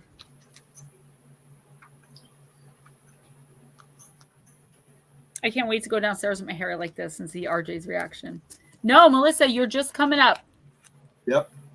Nut slap, if you draw this card, it's time to take a look at your shadows. The Dragon King Oisin is sending out the dragons so that we humans can remind ourselves that we are, in fact, powerful beings. The black dragons are sent by the white dragon queen. I was just talking about chess. Alba. They have the highest vibrations of love in their dragon hearts and are coming to transform your lower energies into higher frequencies. A black dragon has the ability to dive deep into the world of shadows, reaching areas that remain concealed from others. So many people fail to recognize their shadows for what they are, thereby allowing the dark side to manipulate them, to hold them in check, and to rob them of energy and enthusiasm.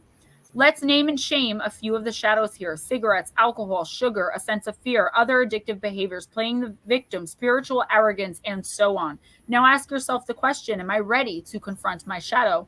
If the answer is yes, begin the shadow work described below. If not, put this card to the side, take it out of the deck, and only replace it when you're ready. Now let's get started. Pick a shadow and become familiar with it, the why, the when, the how of it. The key is to understand that giving in can often mean victory and the breaking of paralysis. So keep it there, Hilton. And Black Obsidian is really good. I don't have it here. It's still at my mom's. I have a huge Black Obsidian crystal ball that I use for scrying. Pure Obsidian. It's gorgeous. Okay. Nut slap. Michigan UFO sightings and paranormal encounters. Hi. I'm almost done with the Black Eyed Kid book. Okay. So, sorry. This is the first thing that I thought when I pulled this card was shadow work. Okay. So this is you,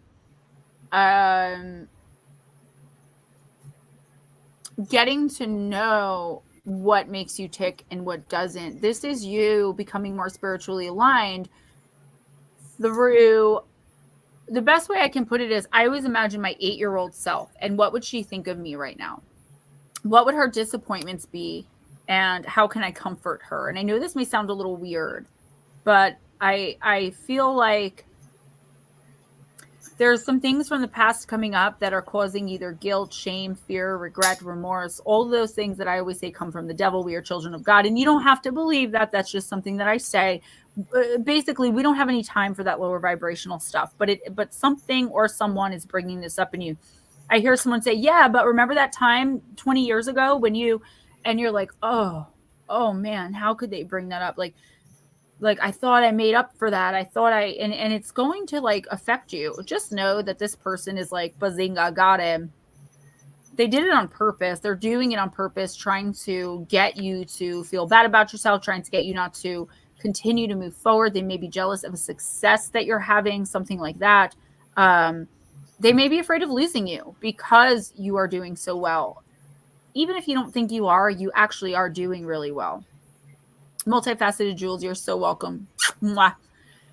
So Nutslap, keep doing what you're doing. If you have amends to make it. If you have apologies to give them. If you have forgiveness to hand out, do it. But do not for 1 second dwell on past mistakes. And don't let anyone throw that crap in your face. If you've worked on it and moved on from it, done. Dead, done, over with. Move on from it. If the other person can't, that's their shadow stuff. That's their energy that they have to work with.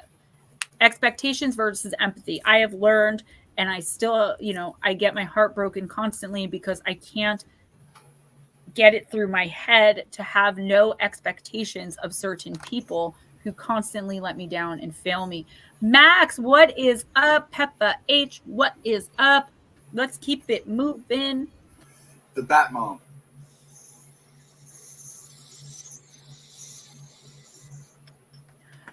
Bat Mom, deep, dark, and dangerous.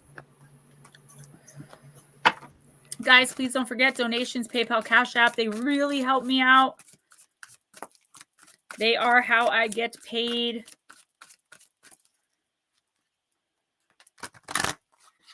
Yes, I didn't see everything that he said, but I want to.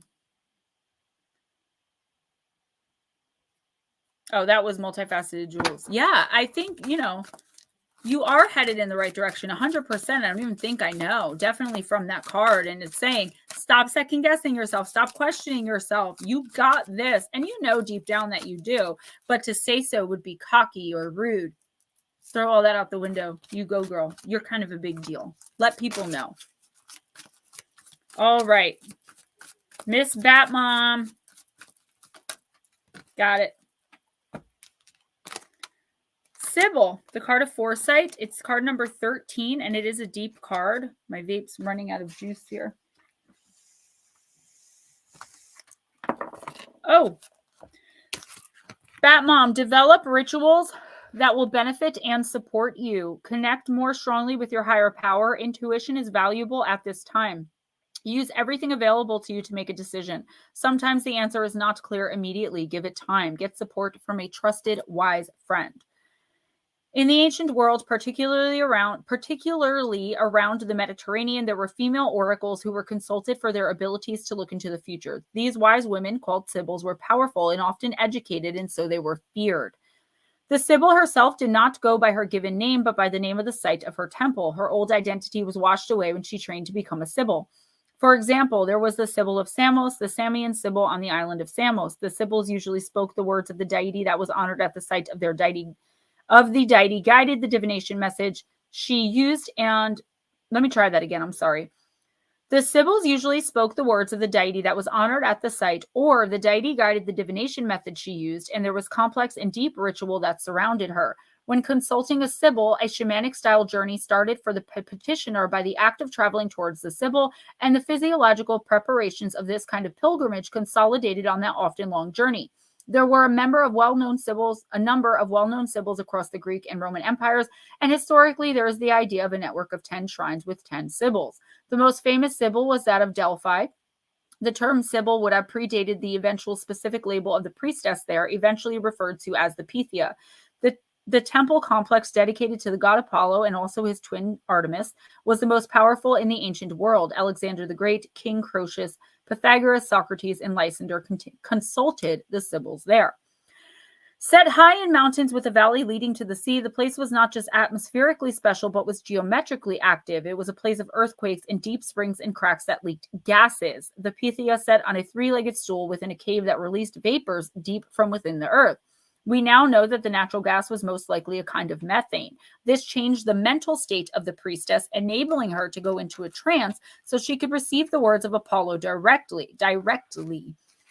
Her messages were not always clear, and there were other sacred staff there to assist people with interpretation. Some messages were crystal clear. For example, when the Roman Emperor Nero visited the oracle, he was told by the sibyl, "Your presence here outrages the god you seek. Go home." We know before the visit, Nero had murdered many people, including his own mother. Your plant companion is bay and your crystal companion lapis. I also have a beautiful diamond cut lapis sphere that is at my mother's house. I've got to get my crystals back. Lapis lazuli, right? So, Batmom, this is an interesting card because it's telling you about, it could be deja vu, sure. That could play a big part in it. Deja vu is your spirit team reaching out and like kind of poking you on your third eye. Like, don't you remember this? You wrote this into your contract. You are right where you need to be. That's deja vu. I know that to be fact. You can believe what you want. This is telling you that you're going to start getting these kind of intuitive hits. If you already do, then it'll be more so than usual about people around you. And you're going to know things for a fact that other people are going to want proof of. For instance, you know someone is cheating on someone you love. You know this. And you're going to get the kind of hits like this. You're going to know that the guy behind you at the grocery store, beats his wife. I don't know.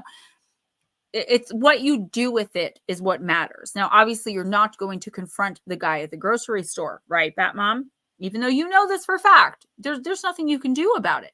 But you can do something about the cheating if you choose, if you think that's the wisest thing. It's following your own intuition to bring these messages through. And the more clearly you understand, interpret, and pass on the messages to who they're supposed to go to, the better it's going to work out for you, because that's learning to spiritually grow and align.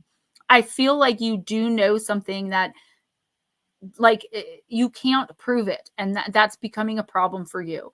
Your guides, your spirit team is telling you, Batmom, in the next week or two, really think about which direction you want to go. Do you want to be a messenger of the gods, or do you want to just sit back and let things unfold as they will? And that could be a little confusing, but I feel like there is a situation in your life where you want so badly to get involved, and maybe you have gotten involved, but it just didn't matter. Whatever you said didn't matter. So it's time to decide if you want to continue forward trying to work with this person or work through this person, help this person, keep giving advice that falls on deaf ears, or if you want to just back away. That was completely a channeled message, totally off card. I just kind of went into trance there. So for you, so check it. Thank you so much. I appreciate you guys. I really, really do. Okay. Who's next? And Guys, next donations is really. Melissa. Thank you so much. I really appreciate it. Melissa, I'm going to use wild woman again. Because you are a wild woman. Oh, it is spot on. Okay, because I just kind of zoned and grabbed that out of the ether. It didn't even have really anything to do with the card. It just came to me. So I'm glad that it resonated. It usually does. I just feel awkward and uncomfortable when that happens because my mind goes completely blank and I'm just talking. And I don't even really realize what I'm saying until afterwards.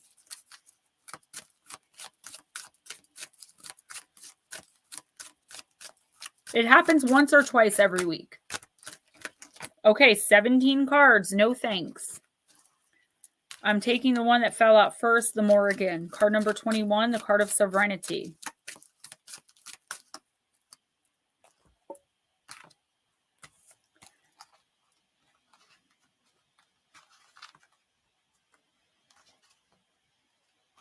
Come on, where is she? There we go. Love the Morrigan. She's goddess number 2. Bat Mom, sometimes you just got to give them enough rope, honey. Melissa, what was a time of seeming misfortune in your past that in hindsight led you to develop greater self-respect and personal sovereignty? The Morrigan reminds you that life will never be without challenges. Hardships, boundaries, and death are inevitable, and while it may be difficult to see where you are in the moment, they all carry value.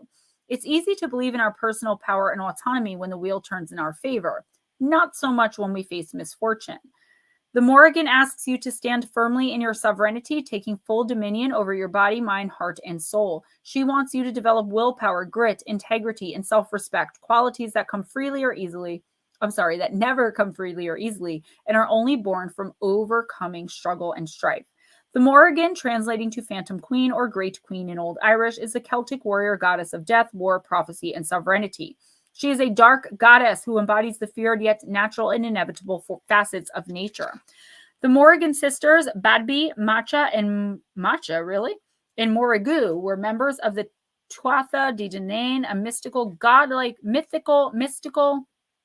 godlike race that ruled over Ireland for thousands of years. The Phantom Queen rarely fought physically with weapons, but rather prophesied, incited, and empowered the Tuatha De Danann, I don't know how to pronounce it, throughout their many battles against invaders. A fearsome, shape-shifting harbinger of death who often takes the form of a raven or hooded crow, the Morrigan is a symbol of sovereignty, while the sovereignty or flaithius in Old Irish that she is traditionally associated with relates to the divine right of kings to rule over the people. Personal sovereignty, now associated with the right to rule over ourselves, is something many of us seek. Though the meaning of the word has changed over time, the Morrigan still incites us to battle our inner demons, oppression, and anything that threatens our own personal sovereignty. Tua de Dana. Yeah, I have such a hard time with the Old Irish, like the Celtic language, I guess. I don't even know if it's Gaelic at that point. And a lot of these decks have them, so I do apologize. It's the same with the Nordics. You know, I speak English and American Sign Language. I'm not that linguistically educated. Thank you, Miss Pixie. So sweet. Melissa, I feel like this is just telling you that it's time to start learning from the bad things that happen to you. Get out of the situations and look back on them and learn from them. I feel like so many of us, especially light workers and especially in romantic and intimate relationships, make the same mistake over and over and over and over. But we never look at our part in it.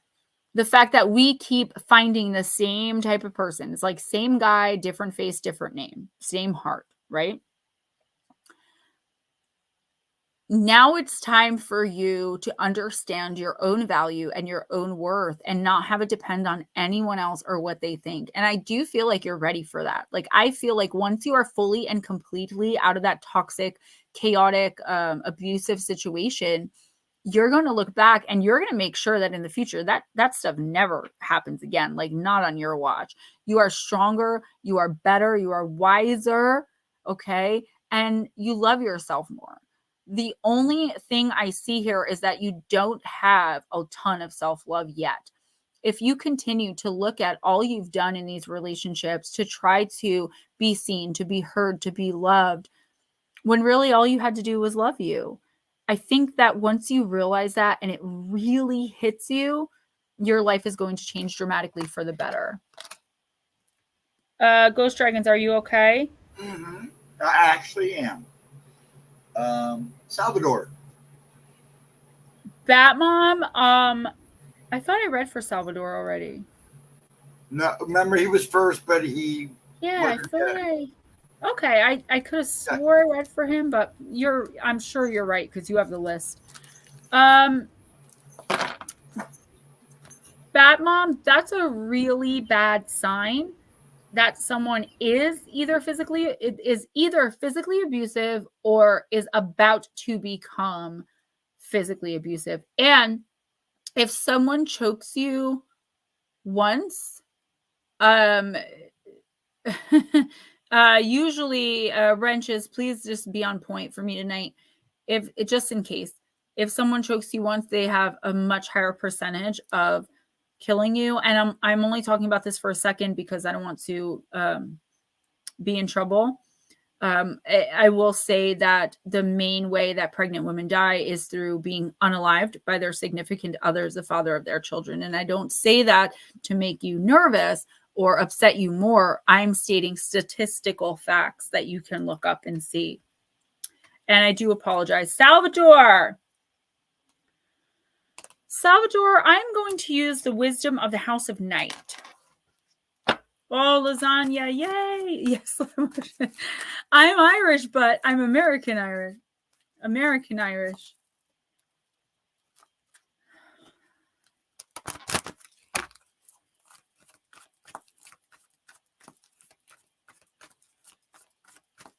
I mind probed him. It was really bad. And Batmom, you know what? She's not going to learn her lesson until she learns her lesson. I hate saying that, but it's so true. I feel terrible. I wish I could just come there and like take her, you know? Yep, Melissa Nicole, absolutely. Salvador, you got the card of summon, card number 13. My screen keeps going black. It's not supposed to do that. It only started doing that a couple weeks ago.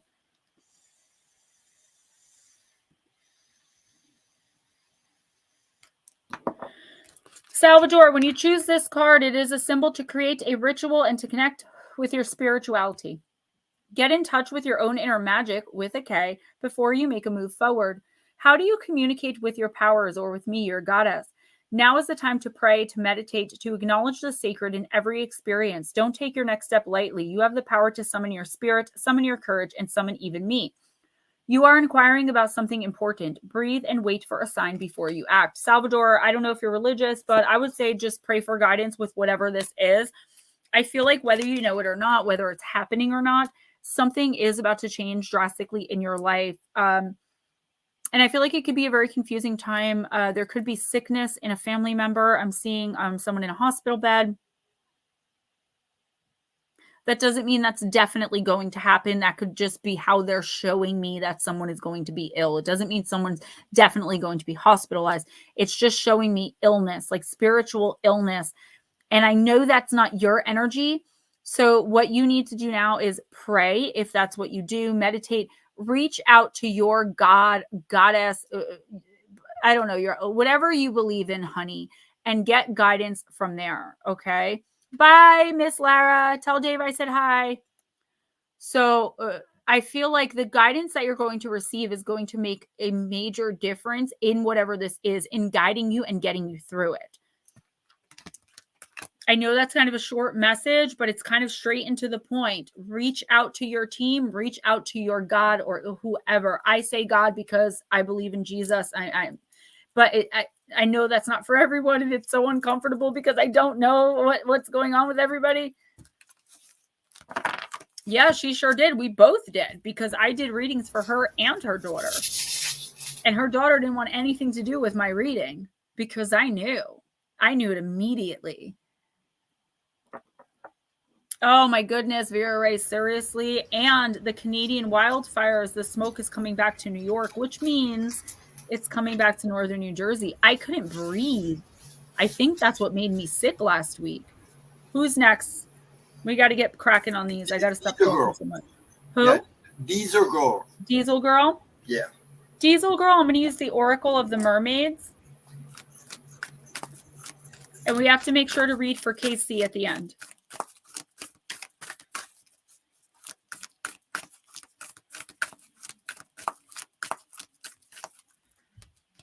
Let me give him a quick crack.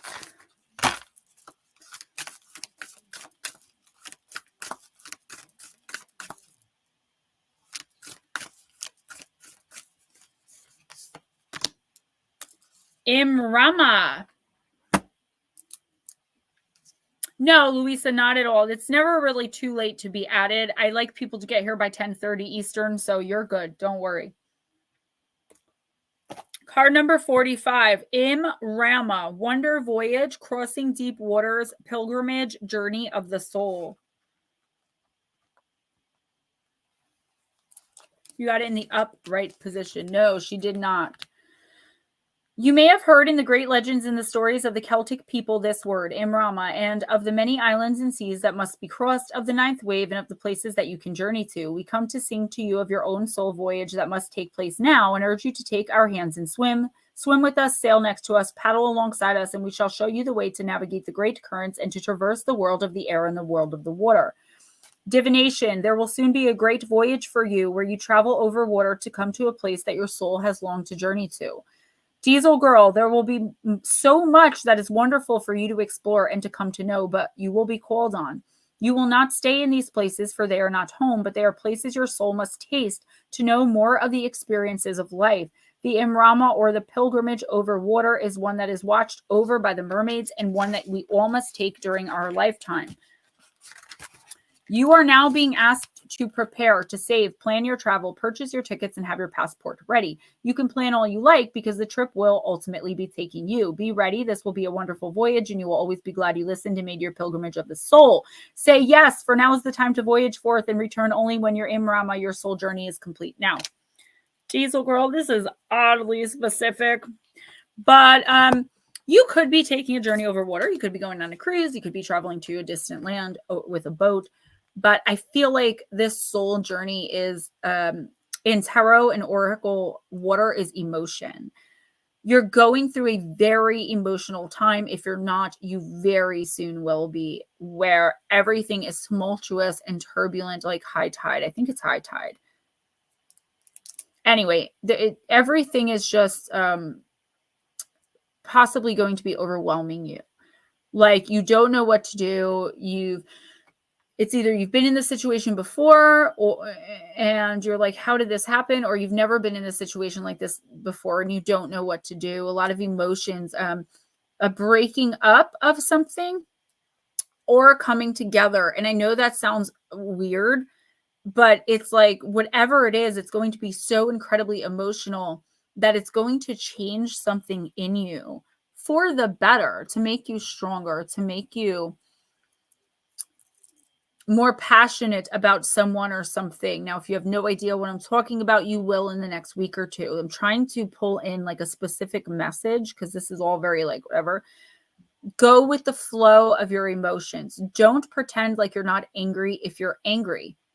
Don't hold your tears in if you need to cry. Now, if you don't want to cry in front of people, or if you don't want to you don't want to show someone that they had that effect on you, go and do what I do, scream into a towel and cry in the bathroom. I mean, it is what it is. Go with the flow of your emotions, okay? If you're angry, let it be known. If you're upset, let it be known. It doesn't matter if you're talking literally to a wall, to someone who doesn't listen, or to someone who cares very much. I feel like you're holding too much inside and it's going to just explode. You're going to like self-destruct if you don't start telling people how you really feel. I feel like out of kindness, out of courtesy, out of conditioning, you are not speaking your mind. And this has been going on for a really long time, especially with one specific situation and or person, relationship, employment, whatever it is.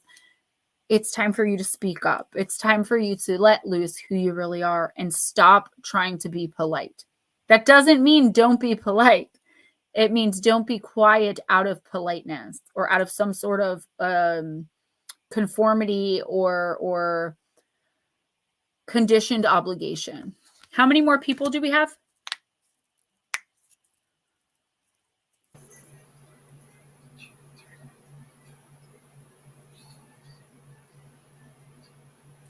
Absolutely. Very normal.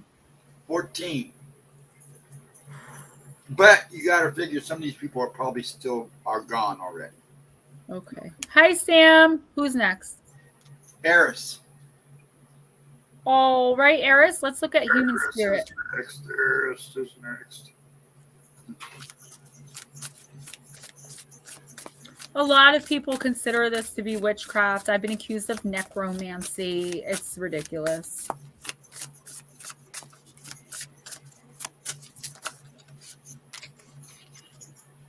AUFOC, you are coming up soon. Don't worry. Yeah, Eris, I'm sorry. You're after Eris. You're after Eris. Eris, you have card number 10 in the reverse, the road less traveled. Driver's license and registration, please. You are on the right path, truly being your most authentic you. We absolutely, in all capital letters, love this about you. You've been enjoying the journey, finding all these little hidden treasures on your road to Humanville. Don't worry about being in the fast lane. Set your cruise control and make your own way. You have charted your own course, written your own map, and sometimes this can be a lonely, solitary journey, and that's okay. Put some tunes on that you are too embarrassed to play when others are in the car and sing your heart out. Eris, when you have reached your destination, it's okay to send your coordinates to others. It's not your directions they need, but a beacon to start a journey of their own on the road less traveled. Until then, remember, there is no roadmap or GPS needed right now. Stay on your course because the destination is an authentically lived life. Eris, this is an amazing card, okay? You're welcome, Diesel Girl.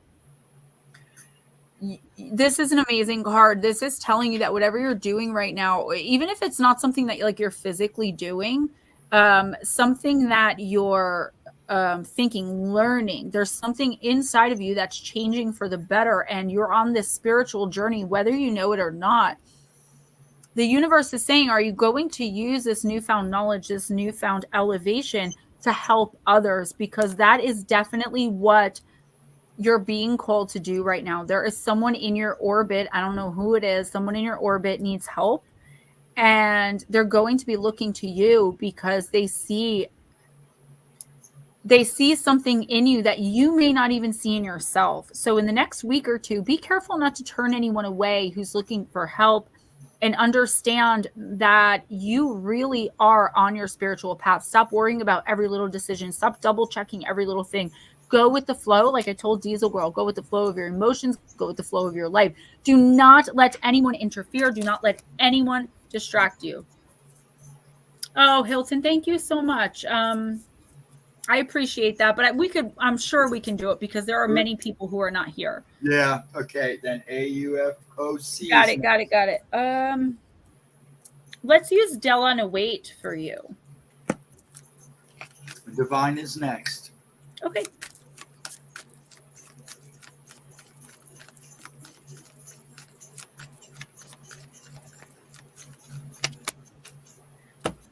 Marita, card number 21. I am a Scottish princess. My mother wanted me to get married and behave like a proper lady, but I had other plans and didn't care about getting a husband.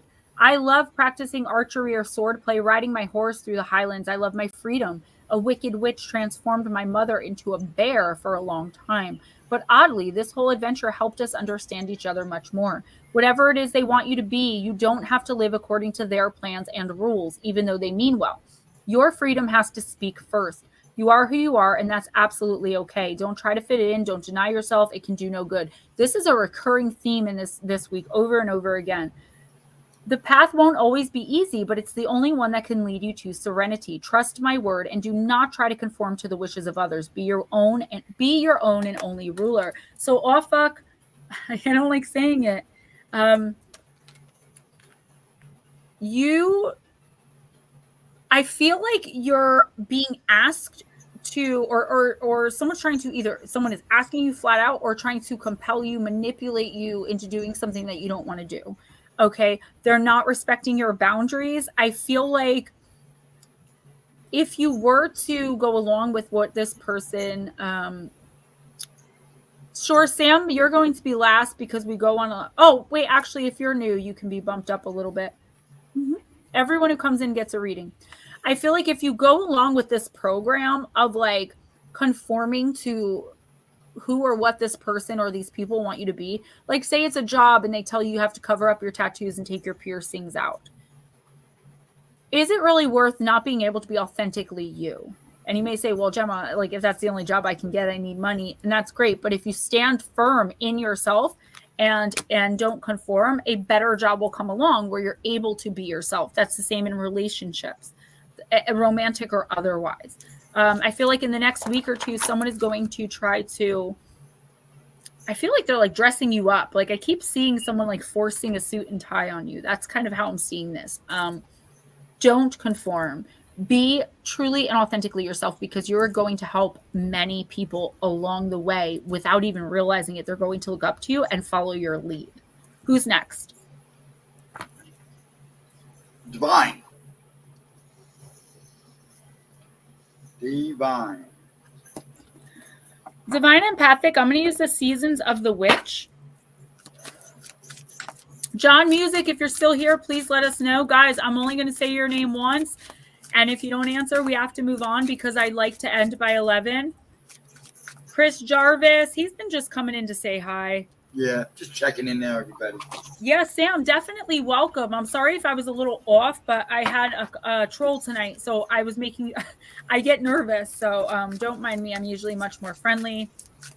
Be strong in love and be strong in yourself, honey. And understand that the right people will accept you exactly as you are. Because if you're able to look at yourself and see flaws and work on those things, then you're doing exactly what you need to do. Nobody's perfect. Perfection is something we could strive for, but we will never achieve. It's like recovery. It's a lifelong journey with no destination. So Divine Empathic, you got Dark Moon. Jules, you guys are so sweet. Thank you for being so welcoming to our newbies, to our new gemstones. So Divine Empathic, it says, in the dark of your heart lives a new breath waiting for you to release its ghost. And this is, you did get it in the reverse position. Why am I getting herbs? Oh, okay. Oh, I smell food. I'm so hungry. The flip side to the dark moon is giving yourself time to rest so that you can be prepared for the next cycle in your life. What's up, Dargo? Often that means letting go and releasing things that have no place in your life's new era. Take this time to focus on creating something new, but do not act on it just yet. Allow yourself to focus on new ideas and be sure to let your imagination run wild. The best way to get over something old is to get excited about something new. Yeah, I feel like you could be like purposefully trying to avoid dealing with something by like, I know I do it. I'll keep myself in front of the computer, writing, working, because I don't want to have to face something else that's going on. And I feel like you may be doing that a little bit. And that works for a little while, but eventually it will catch up with you. And it's going to have a negative effect and like kind of bounce back on everything it is that you're trying to accomplish and do. I'm trying to make these a little bit faster so we can get everyone in by 11, guys, but I'm doing the best I can, okay? Oh, Vera, you're so sweet. So Divine Empathic, make sure that any situation that arises, you deal with it as it arises. Don't take time. Like for the next week or two, there is no time to think about things. Your first response is going to be the best one. And don't drown yourself and keep yourself so busy that you become overwhelmed. You'll end up starting things that you can't finish. You'll end up disappointing people and yourself. Just stay focused on one or two main things and deal with issues and things like that, conflicts that arise as they arise and as you see fit. Dargo, nice to see you. Vera, thank you for that. You can go ahead and do them then. Sam, this is you. I'm going to use the Oracle of Visions. Hey, Ted. We had a lot tonight. I'm really, really happy for that. I'm sorry to have to rush off. I never expect to go later than 11, and I do have a little guy that likes to sleep with his mama. All right. Sam, this is for you. This deck is always so wild.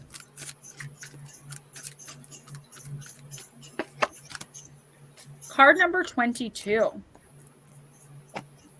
Thank you.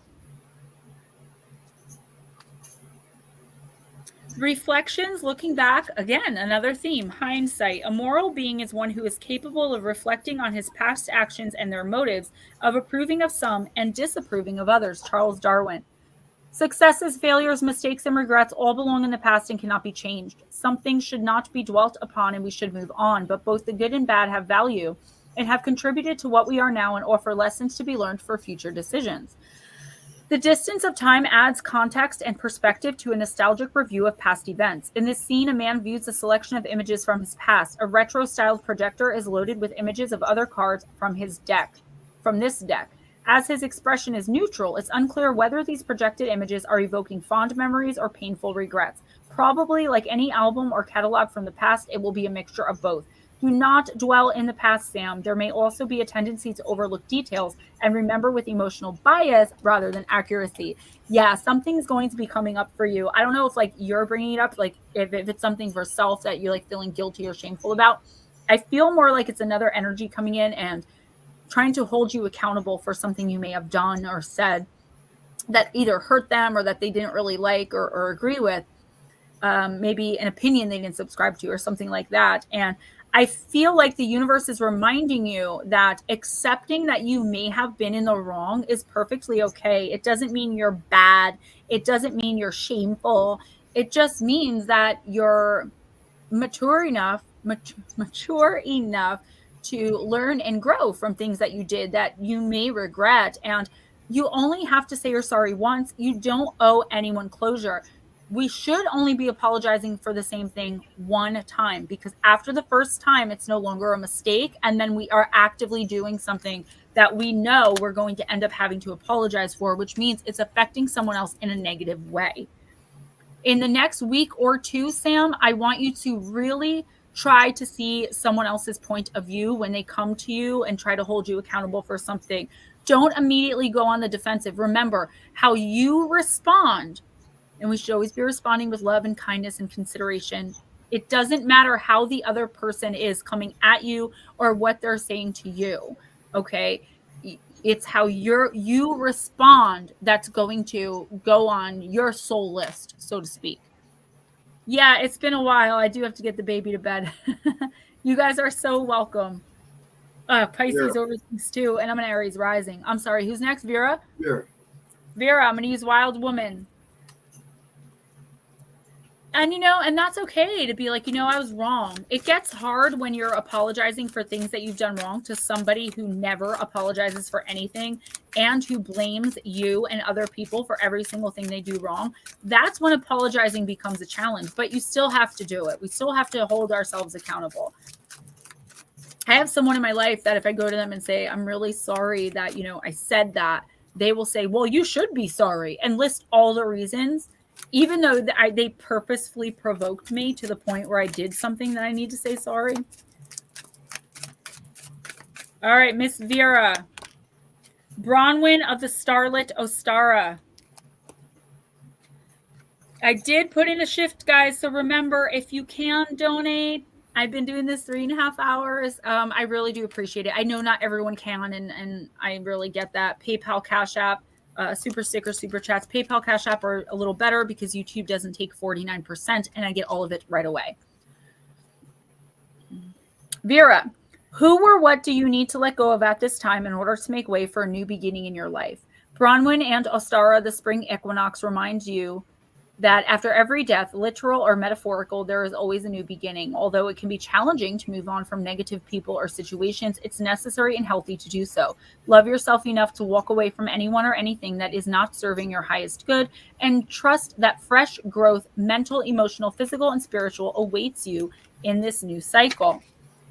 Bronwyn's name means white raven, a bird symbolizing purification and transformation through death. The messenger starling Nestled in her hands carries a similar meaning of allowing a new cycle to begin, as well as coexisting in harmony with others.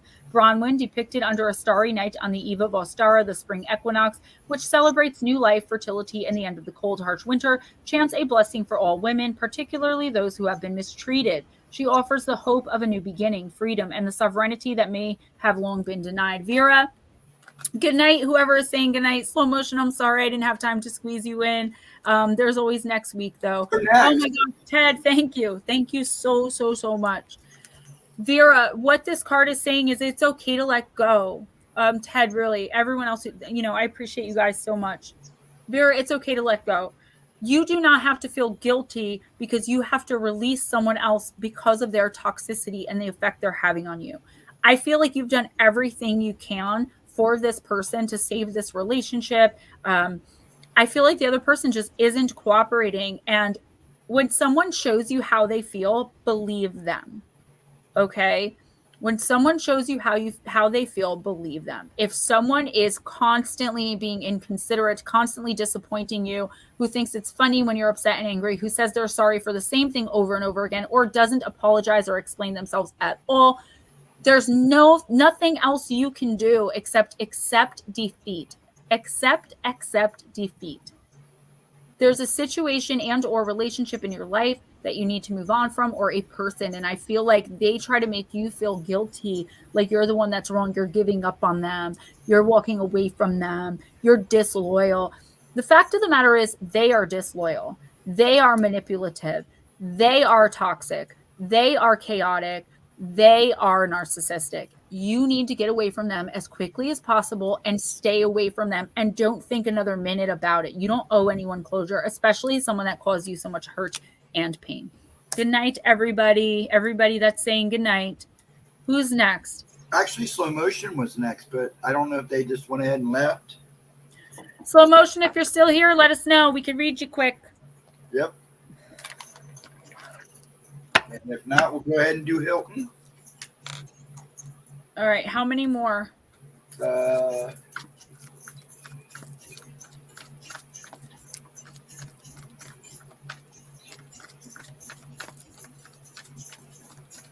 All right, Slow Motion, I got you right now. Oath. Somebody got this last week, too. Maybe 5 or 6. I know. Okay. Probably not here. Let's announce those 5 or 6 now so that they can be on deck, because I got to breeze through these. Yeah, Max Steel, Max Stacks, Michigan probably left. Peppa H, and I didn't know if Ted wanted one, and that's it. And then you got Darga, and then you have Slow Motion, Hilton, Louisa's Life, Madison and KC, and Dargo, if he wants one. All right. So Max Stacks, Dargo, Louisa, Casey will understand, Madison, and Hilton. Yep. No Hilton here. Yeah, I've got to move them. All right. Slow Motion. Let's do this. Card number 49, Oath. My lovely child, you have chosen the symbol for oath. This is the symbol for all promises and is a reminder to keep the ones you have made.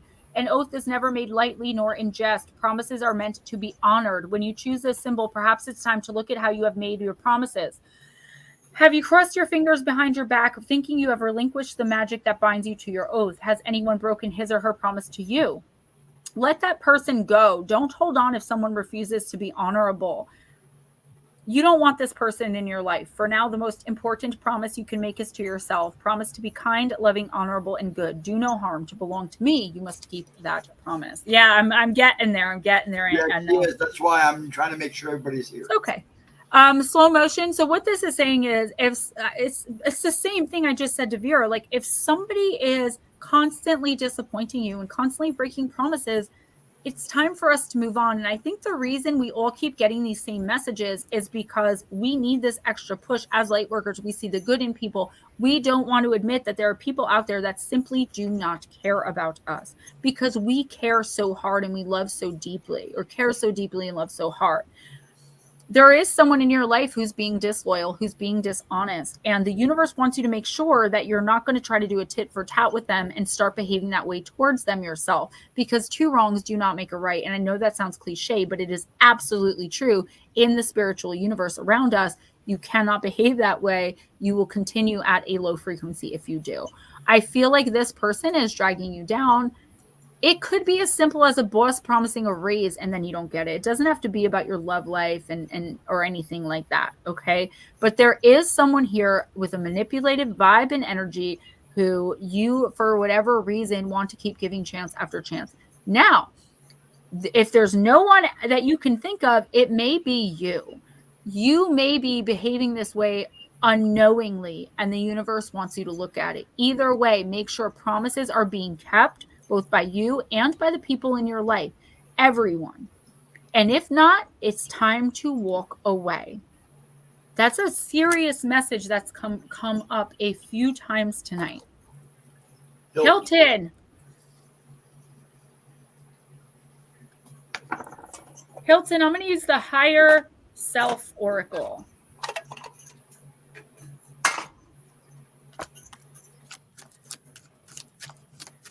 Guys, when we're done, I'm just going to end because I've got to pee really bad. Stop depending on undependable people. And I know you are so right, but you know as well as I do, it is so hard for us to do. Hilton, pause.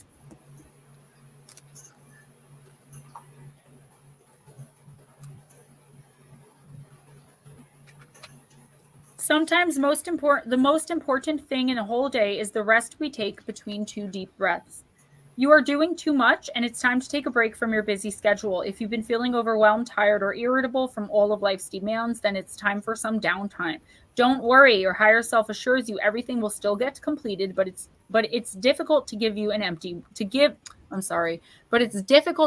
from an empty well. I say that all the time. Your higher self is asking you to put yourself first, rest and recharge your batteries. If it's possible to take a mini vacation, then by all means do so, and do so without guilt. However, if you're unable to get away, then find other ways to treat yourself. Hilton, consider a spa day, a massage, or some form of healing to unwind.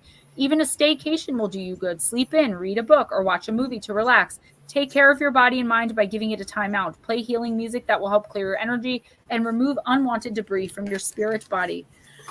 I did. Thank you. Slow motion, have a fantastic night. Thank you so much. Okay, Dargo, love you. Good night, Mike. Good night, all of my gemstones. Love you guys.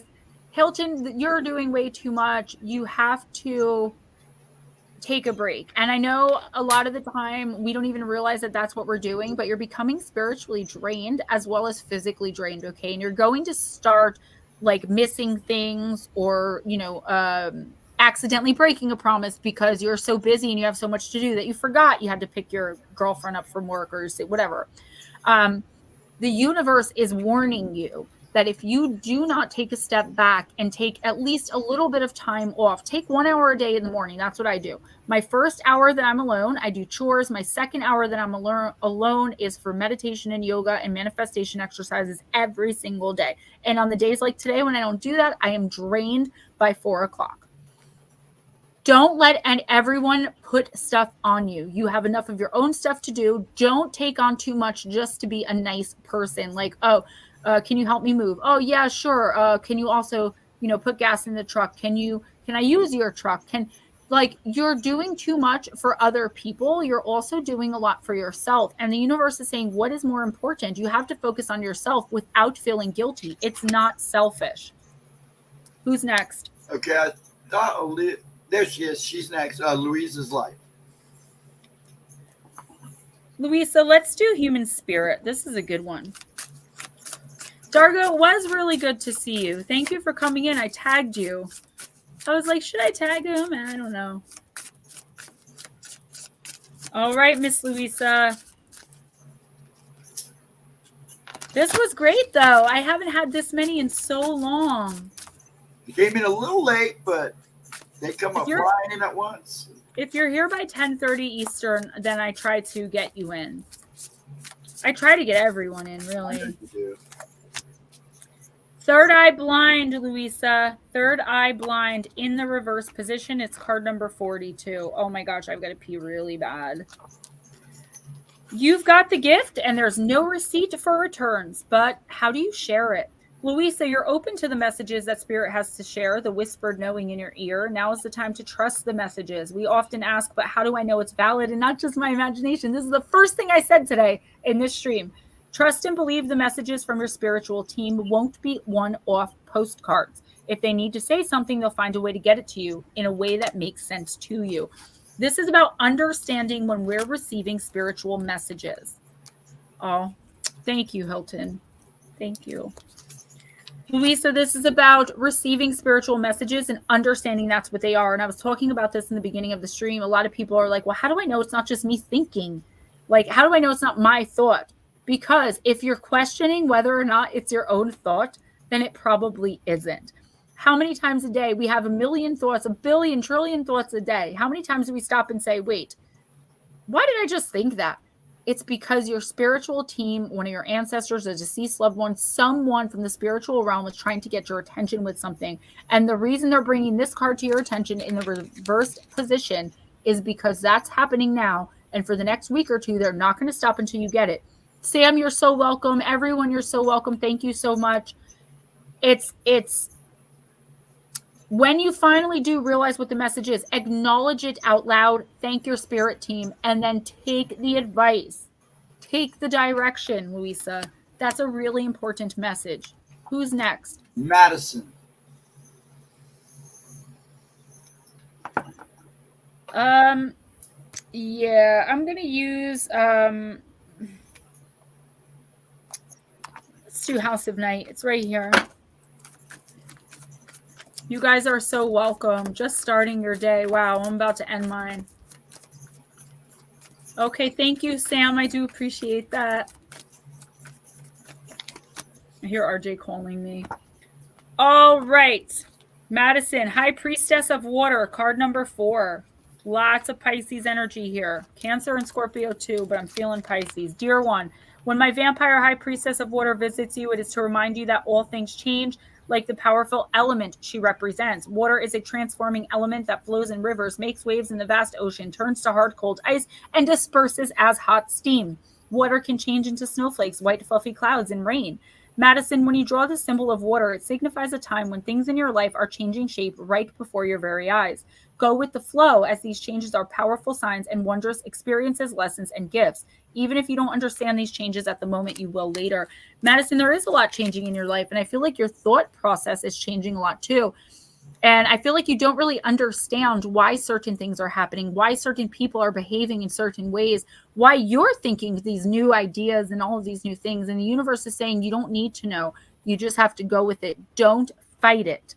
Okay? Madison, the best thing you can do is go with the flow, go with how things are going, and don't ask too many questions. Even if it hurts, just roll through those emotions, because the answers as to why, how you can move forward from it, it's all going to kind of blast you in the face with this incredible new opportunity within the next couple of months, in the next week or two. Accept all changes as they come. Who's next? We're done, unless you want to do KC. I can't. I got to pee so bad. She'll understand. She'll understand. Ted, you didn't want a reading? I just want to make sure. Go for it. Go. You're making me have to go even worse than I already have to do too. Yeah. Once I get up, that's it. I'm going to bed. I'll be running too, so don't feel bad. I drank too much coffee today. We're done, hon.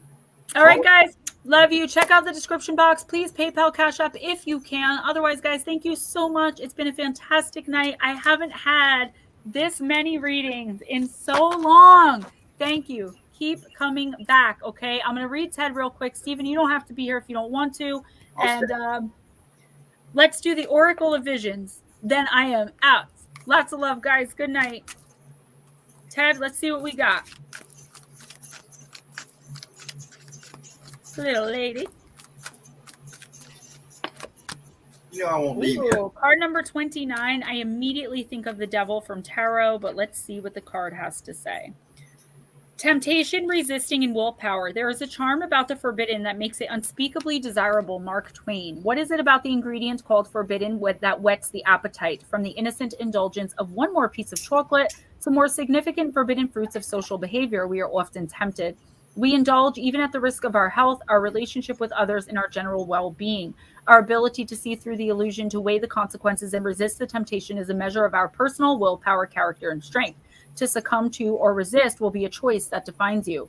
A horned jester pulls apart the curtains, revealing an apple and serpent, symbols from temptation and original sin.